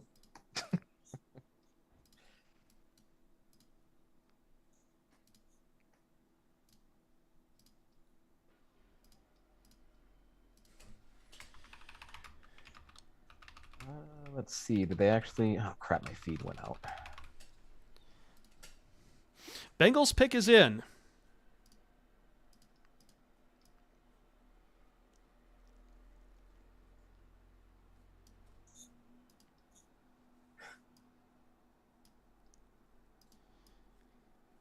Ball game, it is 18-6, 118 Knicks, 116 Pistons.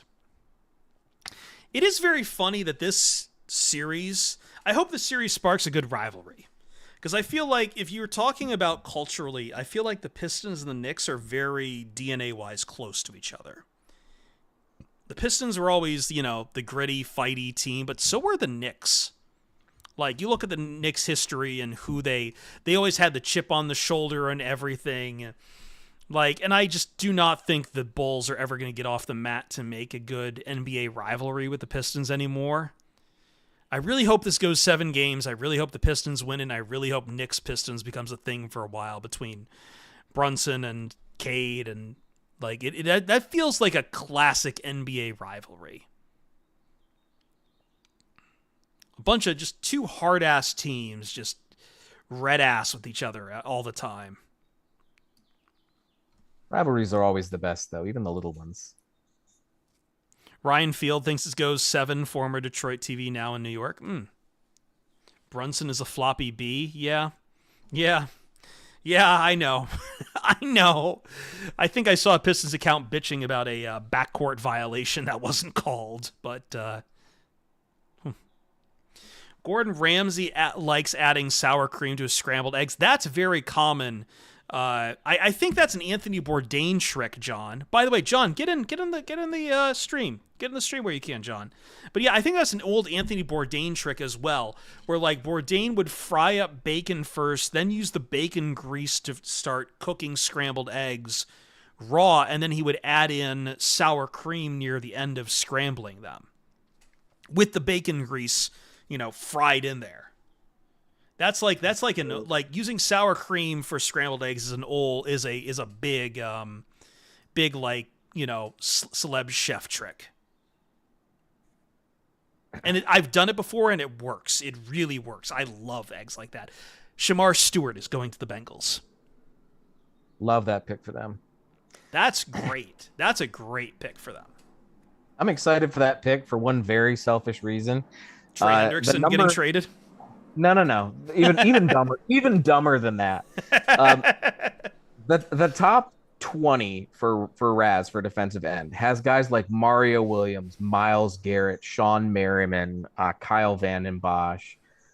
Just some of the most elite tier pass rushers we've ever seen. But at the very top was some guy named Brian Johnston. He was a 7th-round pick for the Chiefs like 15, 20 years ago. So he had all these great pass rushers, but it was always that top guy was just some nobody. No offense to Brian Johnston if you're out there. Yeah. By the way, sorry, real quick interrupting. Apparently the refs just gave a half a second to the Pistons. Ooh. So just keep an eye on that. It's enough for one shot. That's more than form a fucking wall. Yeah, but back to mine. The point is that now it could potentially just be someone who's worthwhile. I don't need Shamar Stewart to be Myles Garrett, but if he's even remotely good, I don't have to sit here and explain who's number one. Some guy. You got to look at the other guys.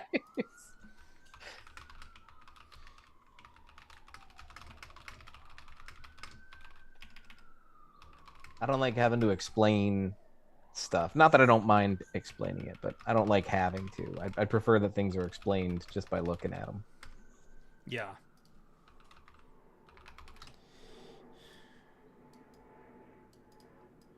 Sorry, I'm doing a couple posts while I'm doing this too.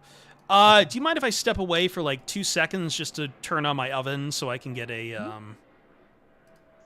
just again that chicken roll? I want to make that chicken roll. It just needs a few minutes in there. So I'll be back. I'm also gonna get my rum. Take your time.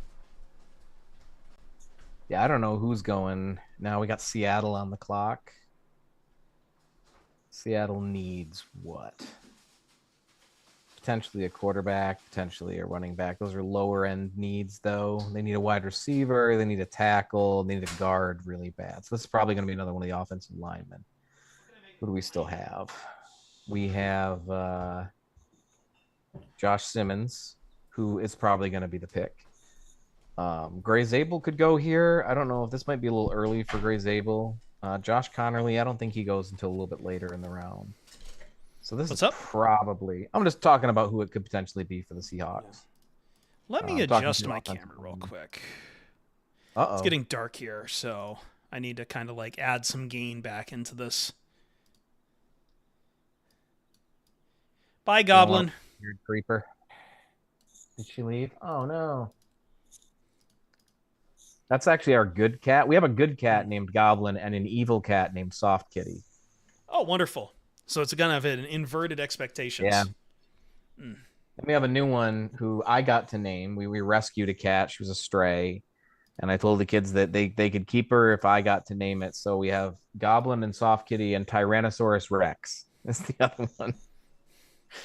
I just worked out and burned like 800 calories today, and I'm completely destroying it. But this right here is one of my favorite bottles of rum. Now, rum is very different. I know saying favorite rum is kind of like, you know, now that I know rum, I know how different every type of rum is. I like Lemon Heart. I like Guyana rums. I like Jamaican. So every rum's very different in how you mix it. But this is like a Martinique rum agricole. And I tell you, this stuff makes the best Mai Tais. Like the only thing close I've had on Mai Tais to compete with it is a Hawaiian rum.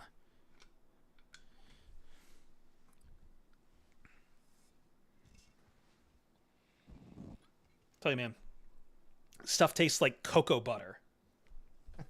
It's amazing.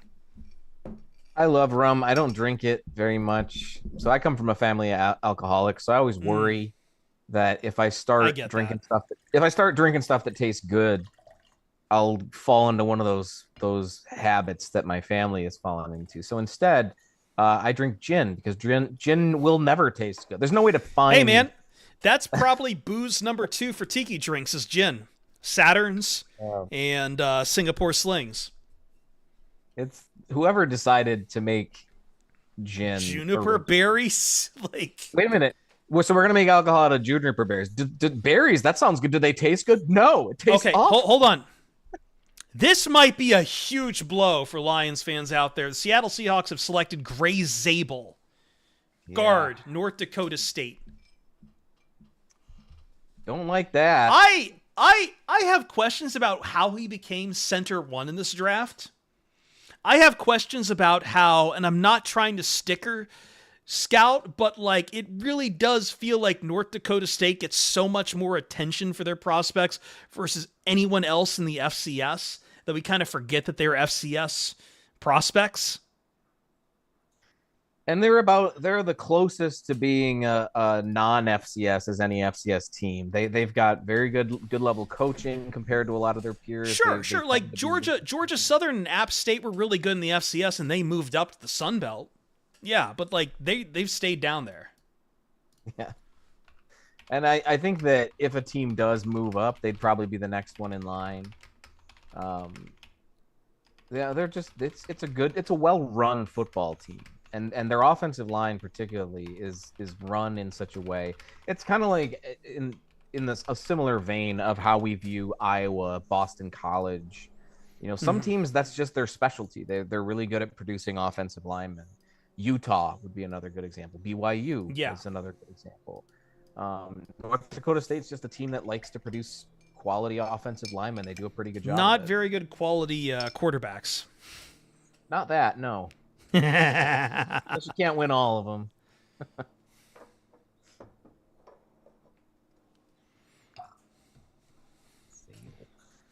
I hate that he's gone already. I would have really liked to see him in Honolulu Blue. He's a good player. A lot of strong traits to develop there that could work with.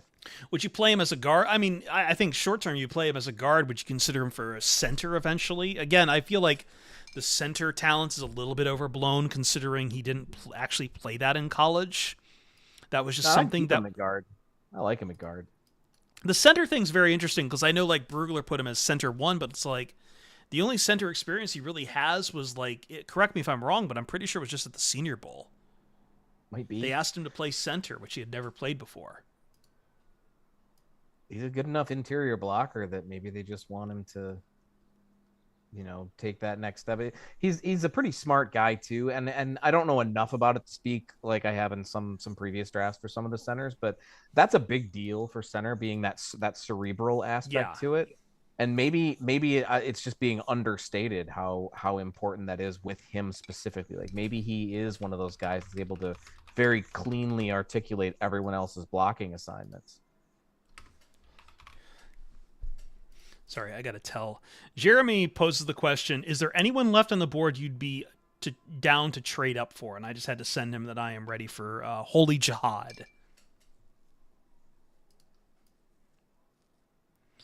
I don't know if the Lions are trading up, but we are starting to get into that territory where I could see a trade up. We're at 19, Denver's at 20, Pittsburgh's at 21. Like, I do feel like we're starting to finally get into the territory to move up for the Lions.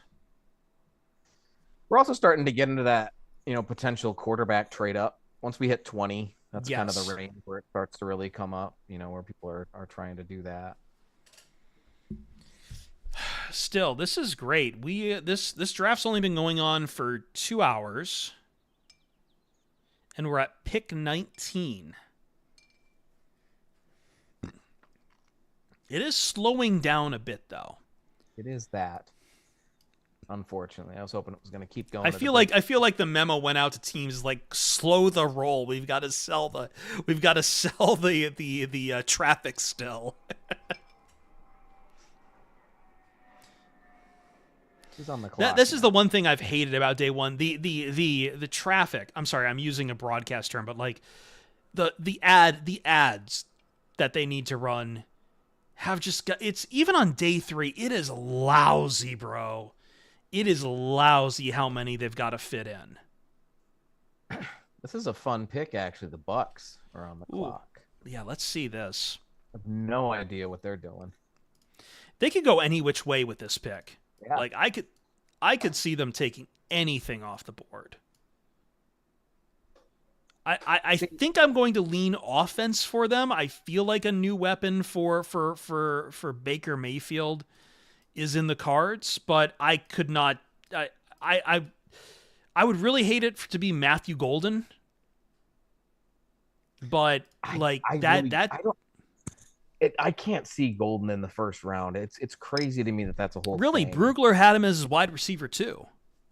I don't see it, man. But I've always been critical of that type of receiver. I was critical when the Lions took Jameson Williams. I'm critical of most of that type because it's a utility role generally in the NFL. Yeah. It's not generally that top flight role. We have a couple of guys that people like to compare to, Tyreek Hill. But that role is generally not your top receiver role. It's a utility role. And I don't know how a guy like Golden, who just doesn't have the production to back it. Yeah, sorry, I'm going to copy.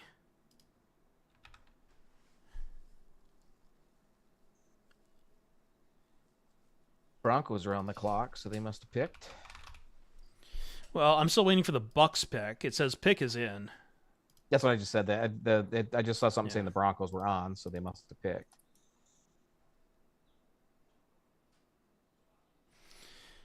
So it is 2-1 Knicks now. Okay. They should not cut into. I really hate when we keep cutting into guys who are clearly falling. We are absolutely in Shadur Sanders free fall territory though. It's been a minute since we had a big quarterback fall. Those reports, man, were so damning when I started to hear them. They came out of nowhere, but they also make all the sense in the world considering how he's talked. The Bucks have selected Emeka Egbuka, wide receiver. So they do get a weapon for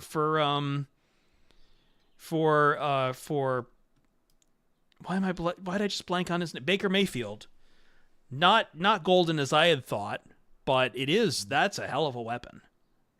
I like Igbuka. Much better pick than Golden. Much more utility to him as a player. Because he can play more than just that one role. Mm-hmm. I like that a lot, actually. I'm a big fan of that pick. So that was pick 19, right? Yes, Broncos are on the clock. I'm simultaneously updating the mock draft simulator at Pro Football Network and doing the rest stuff. Well, so far, I don't think I've had any of my tongue getting clapped as far as day 2 guys. But I'm not really in the territory where I have to start worrying about Stutzman or Jalot or Ratledge going in day 1 yet. Yeah. It's kind of working out, actually. It's been working. Let me go look. There's still a lot of good defensive options on the board for the Detroit Lions. Because I think so we've had 3 edges go: Abdul Carter, Michael Williams, Shamar Stewart. We've had only 2 defensive tackles going between Graham and Walter Nolan. Jalen Walker being the first line, I guess did they call Jalen Walker as a linebacker? Oh, I didn't even see what they called him as. I've got ESPN's listing him as a linebacker, but that just listen, as a unabashed Jahad Campbell stan, that kind of surprises me if they're calling him a linebacker, but I'm assuming that's like a 3-4 linebacker.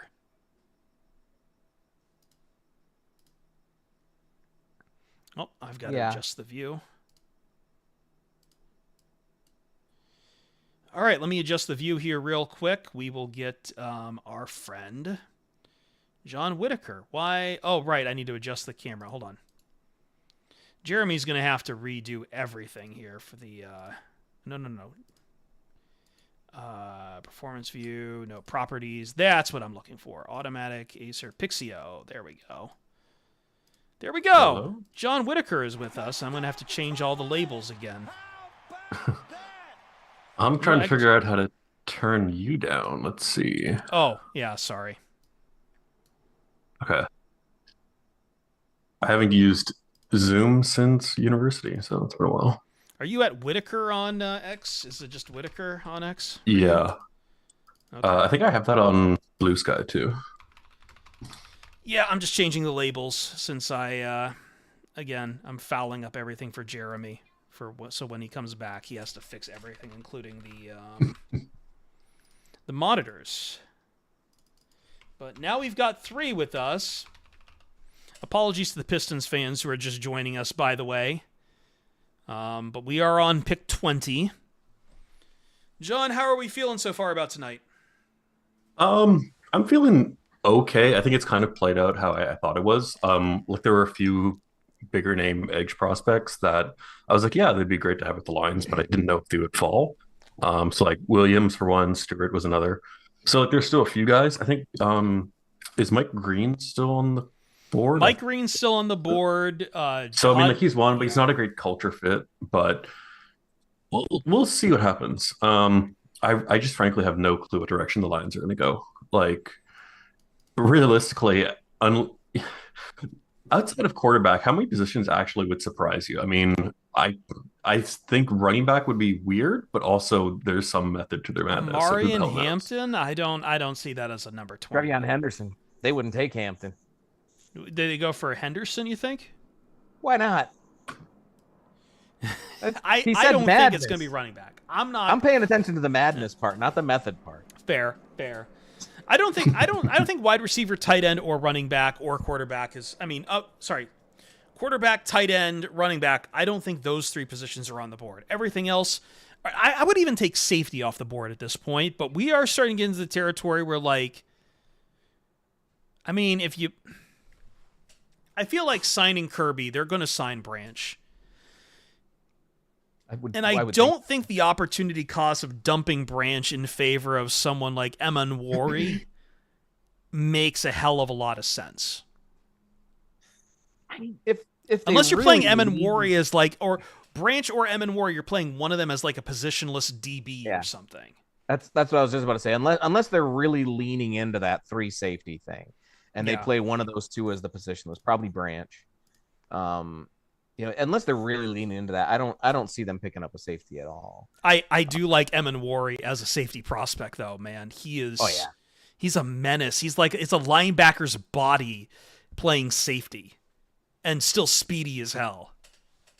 Yeah, he's pretty wild. I do think, John, we were talking about this a little bit, John. I do think we've hit the point where, like, Shadur Sanders is probably dropping out of the first round unless a team trades back into the first for him. Well, so it's interesting you say that because Jordan Schultz just tweeted out 4 minutes ago the Giants have been trying to get back into round 1 per source. Mm-hmm. I mean, we'll see if the Lions pick is enough for them because they might get a little bit antsy and want to jump in right away. But if they're willing to settle for a bit, Detroit could be an option. Because what are we at? We're at 20 right 28. now. We are now 9 picks away. Yeah. The Broncos pick is in. Steelers are interesting because they don't really have a quarterback, but I don't know if they're going to go quarterback. Other than that, like I don't really think there are any other quarterback teams between now and the Lions. Chargers, Packers. I mean, Packers, they need a new quarterback because Love is garbage, but they have Malik Willis, so they're good. Vikings, I mean, they could use a new quarterback because that previous guy's a bum. Texans, Rams. I mean, like maybe the Rams could go quarterback. No. I'm going to shut that down right now. I don't know. That is not a Rams. I have enough Rams fuel around me. That is not a Rams move to spend your first round pick on a with their other. How old right is Stafford now? I guess that's the question. Is like, do they want?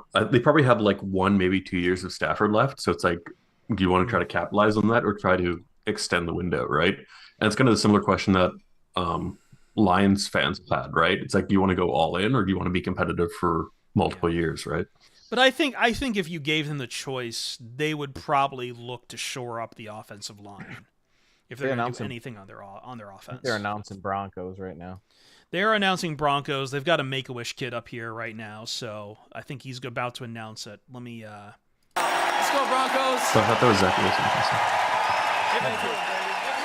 All right. With the 20th pick in the 2025 NFL Draft, the Denver Broncos select Jahdae Barron, DB.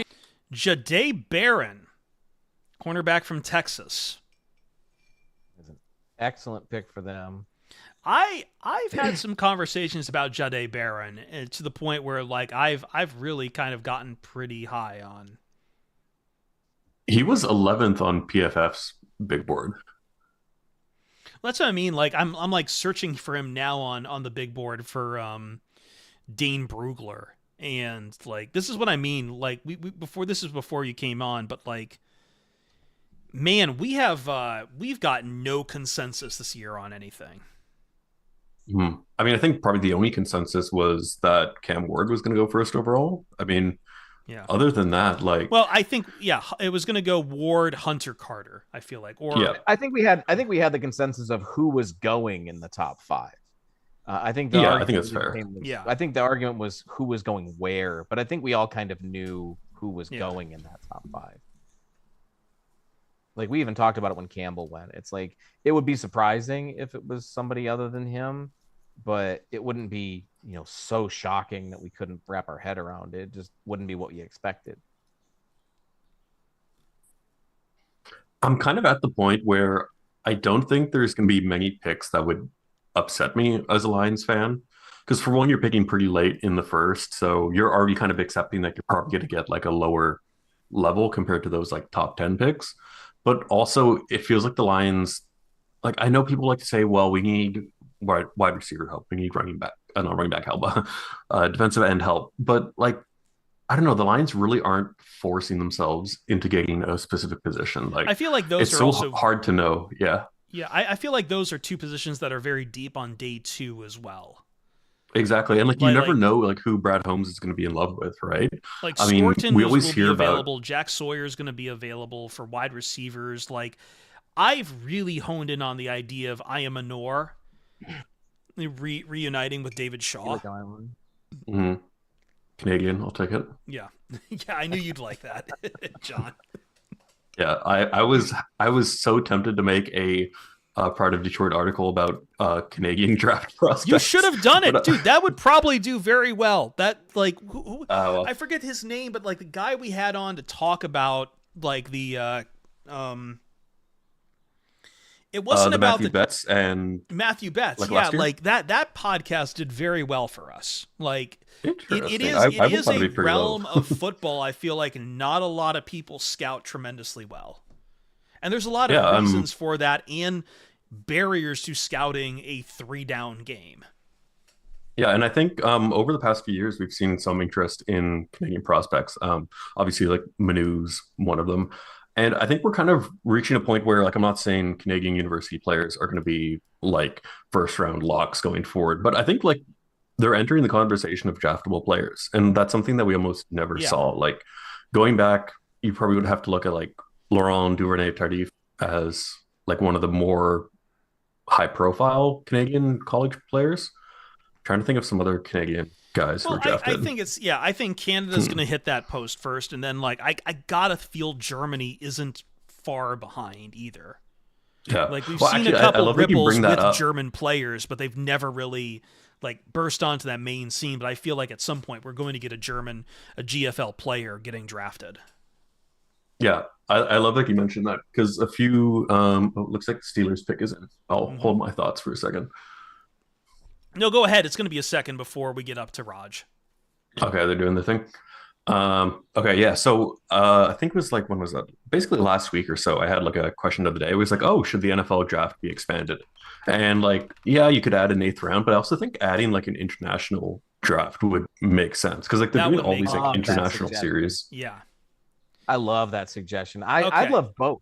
I would love an 8th round and an international one. Yeah. I actually really liked how the USFL did it, where it was like a positional draft too. I know we'll never get that. By the way, I hate to break the hearts of Lions fans. The Steelers just drafted Derek Harmon. The dream is dead. I'm really curious if Brad Holmes has had discussions about moving up. Because we always hear about, oh, like he has like this set of first-round picks. And I'm curious to see if any of them are still on the board in what's been kind of a lesser draft than previous ones, right? Yeah, but I think at where we're picking, we talked about this at the very beginning, but like where we're picking, the first-round lock guys are all gone. They're all already gone now. Everybody in this group, this is a fat group. The second Fat. and it's gonna roll all the way through the second round, through most of the third. We might have guys that should be going to the second, falling away the fourth. My guy's still on the board. And I'm just saying it's time to embrace holy jihad. Now the question is, I've had a pretty good track record for first round picks on those why the Lions should draft. Not for getting picked, but for like guys who I know will be great in the league. Outside of maybe like Kyle Hamilton. Guys, I got to drop off for maybe 5 minutes. I'll be right back. Yeah, no okie dokie, I'll carry it. Yeah, I got to go check my food in a second. But yeah, go on. I'm still here for a little bit. Yeah, I think what's really interesting now, I think we're at, 22? Is 22 charges are on the clock. How patient do you think Brad Holmes is going to be? Because the last few times he's moved up, what were the numbers that he went from again? I can't remember. You're asking the wrong person. I don't have a good memory. Arnold, what was it? Arnold was something like 18, I want to say, or 20.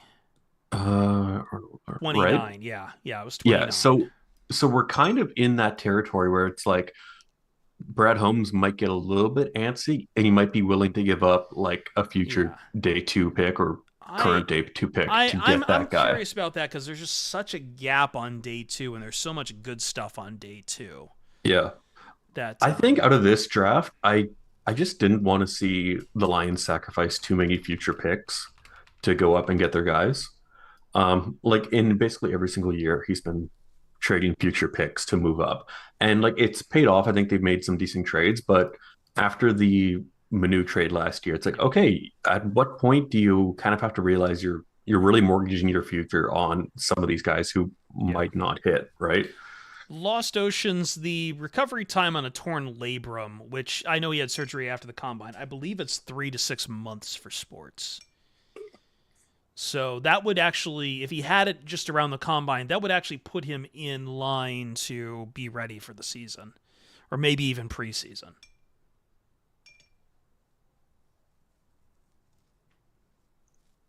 So another thing that kind of got glanced over is Steelers did not take a quarterback, so that's interesting. Shadur Sanders is. I mean, I was not very keen on him to begin with, but it makes you wonder how far he's going to fall. Like, is it going to be something like what happened with Malik Willis? Like, is the third round, like, could he fall that far? I don't know. I feel like a team like the Giants would probably take him in the second, but it's hard to know. And this, like, yeah, he's not going to fall out of day 2. He's not going to fall out of day 2. Yeah, I would be surprised if he did. And like, I don't know, there's just kind of the baggage that comes with Deion Sanders, right? Yeah, it's not, but it's not just having his that dad in New either. York, right? Yeah. Right. But I would say it's not just his dad at this point. Like, from everything I have been reading, like, he really did not do well in interviews and came off extremely arrogant, extremely conceited, blamed his teammates for a lot of shortcomings.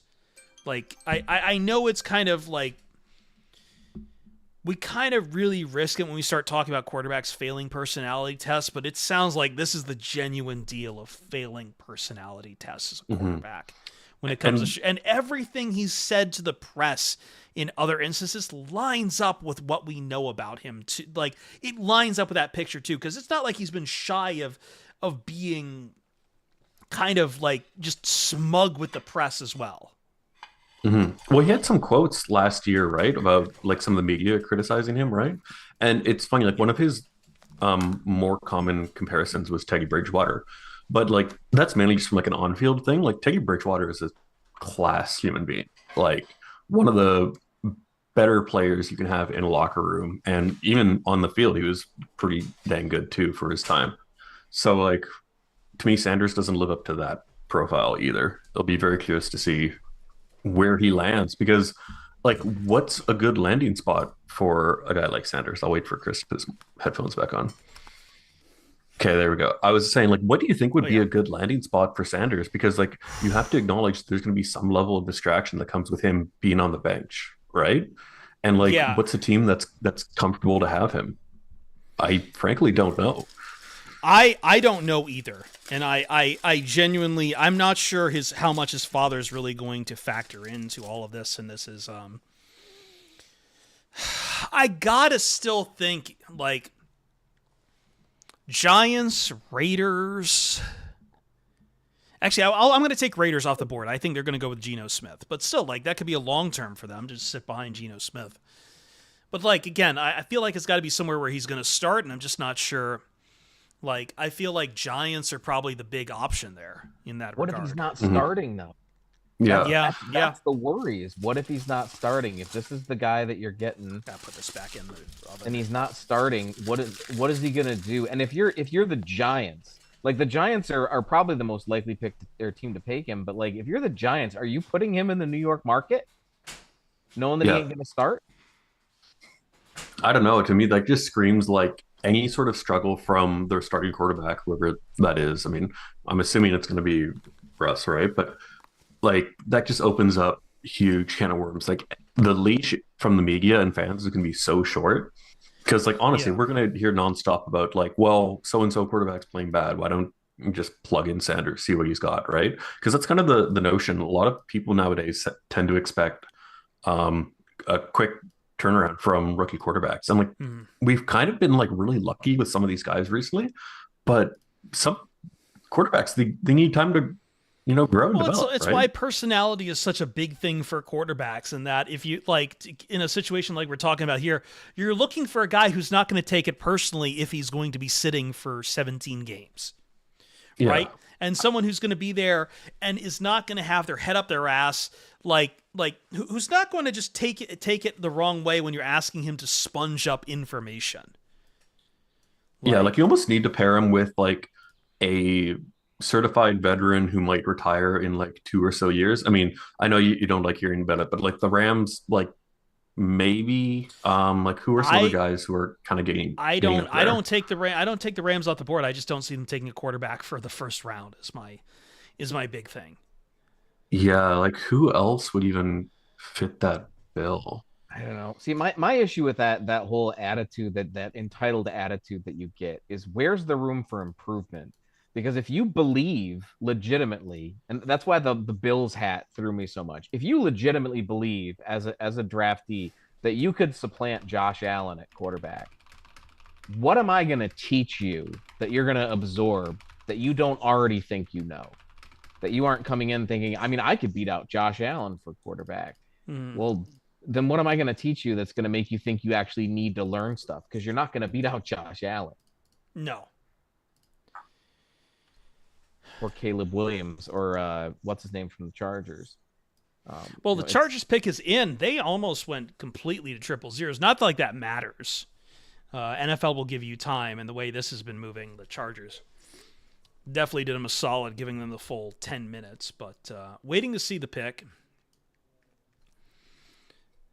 It's always funny watching kind of the evolution. I almost wanted to turn into into ABC for this stream at some point. I just don't want to hear Kirk Herbstreit.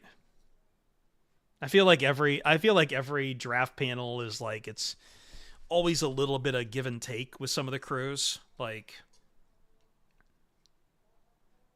I think my favorite part about watching the first round of the draft is like usually they're a little bit behind what gets leaked online first, and like like a minute before the pick is announced on TV and it's already been leaked online. Some of the commentators will say like, well, this player, he makes sense, and turns out he's been picked just to make themselves look smart. Hey, I don't know if they're actually doing that. Don't reveal one of my secrets. Don't reveal one of my secrets. Gotta fake it to make it. There you go. Looks like the Chargers webcam crashed. Here we go. Here's the Chargers pick. In the 2025 NFL Draft, the Los Angeles Chargers select Omarion Hampton, running back. So we have 2 running backs in the first round. Omarion Hampton goes to the Los Angeles Chargers. That is a Harbaugh-ass pick. Actually, one of those soft takes that I had before the draft is we could have 3 running backs taken. I still think we still could. I still think Trevion Henderson could go in that first round yet. But 2 is not surprising. Yeah, because they signed Najee Harris in the offseason. So that'll be an interesting duo. I think Harris is best as like a duo and not the lead back that he was for a few years in Pittsburgh. Um, yeah, interesting. I'm still kind of surprised that J.K. Dobbins didn't get a lot of traction this offseason as a free agent. I mean, I'm assuming he's going to sign somewhere, but I really thought the Chargers would have brought him back, even amidst a few injuries. I think that's the issue, is the injuries. Yeah. And that's kind of the nature of running backs, right? Is like, sure, they can recover from that injury, but it just over time really saps them, right? Yeah. And like you could see that from Dobbins on a few carries. Like he was like limping as he was going on his like 50-yard touchdown runs. I do need to ask this to Kent now that the Packers are on the clock. I did love that little quote from Gutekunst saying that they don't use Raz internally. Which I know, like, as I told people from talking with you in years past, like, I buy that. I fully believe that Raz hit upon something. We've talked about this. Raz is something very close, it seems, to the model that the Packers use for their own athletic metric. Because we've talked about the high Raz players that go to the Packers. Yeah, and like it wasn't a dig on me at all, and I would never have taken that way because I've said that for years. I've said that. We've talked about it on these streams. Yeah. Now I do want to take a minute because this is new, but I've always said that no team, as far as I'm aware, uses Raz because they have all access to their own internal metrics and stuff. Right. Yeah. I can't say that anymore, so I can't say who, but that isn't true anymore. But most teams don't. Most teams have their own internal metrics. It's just I think Raz is a useful analog for what a lot of teams use. You look at the Packers, you look at the Colts, the Eagles, the Chiefs. Some of these teams, they very, very clearly value athleticism, and Raz is a metric that rates athleticism. It's going to line up somewhere. So here's my question for you, without getting into spoilers about who it is. Do they simply use RAS, or do you actually give them access to your database and whatnot? I provide data to them for historical stuff. So okay. I don't know the specifics because they don't go into that kind of detail. But that's neat.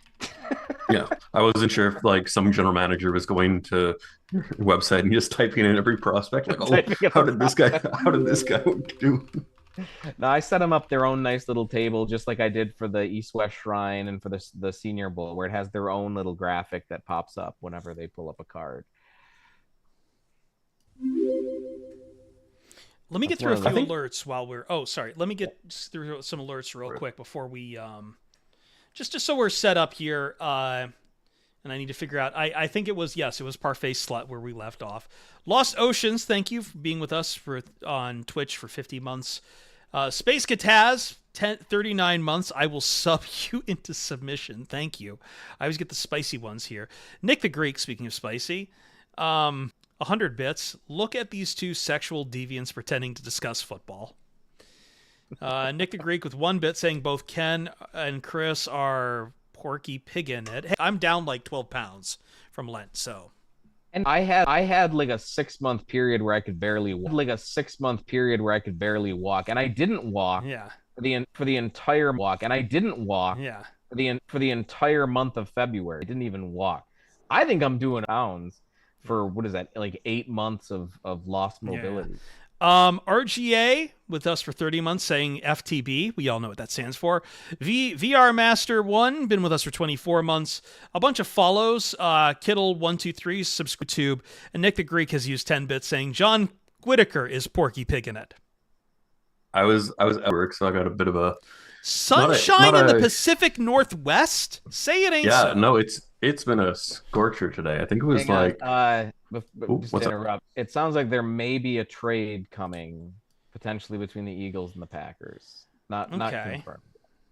So that might be why we're waiting for the Packers. The Eagles. Okay, so what low character player are they going to pick? Who's committed a crime recently? Hold on. I would like to also say that one of my friends, again, I'm not watching the ABC stream, but apparently they brought out some sort of like cheese. I'm going to imagine it was cheese curds on the ABC stream. And this is when my friends from Fox Sports Radio says, Nick Saban looked completely disgusted when they brought that cheese out. Nick Saban looked completely disgusted when they brought that cheese out. Buddy is here for football and football. Is here for football and football only. I made him football shaped. He would have liked that. I made him football shaped. He would have liked that. Mm-hmm. They made the trophy football shaped, and he still didn't. Made the trophy football shaped, and he still didn't like it. He was still just trying to get ready for next season. Didn't like it. He was still just trying to get ready for next season. Did you guys see what? Schefter tweeted out a few minutes ago?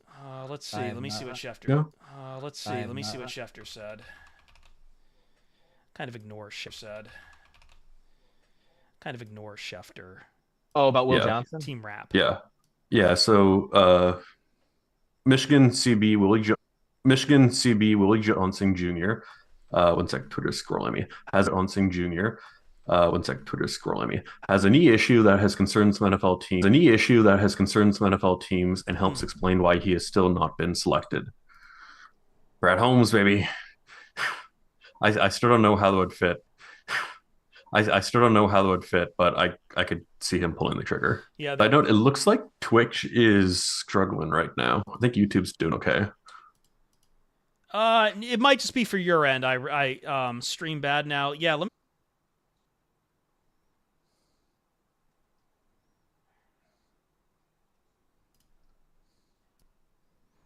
Trust me, I'm throwing every little bit of bathwater out. Trust me.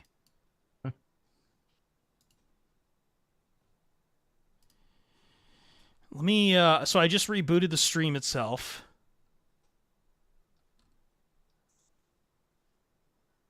My memory is fine. My network's fine. Ethernet's kind of a little shit. There we go. I think that should, Let's see here. Yeah, why don't you guys check there? I'm going to reboot a couple things. I need to go grab something and make sure I don't burn something in my fridge or in my oven. John, we can talk about Canadian logos. Why are all the Canadian logos No, awesome? I'm watching our YouTube right now. It seems fine. So why don't you guys entertain them for a second? I'm rebooting.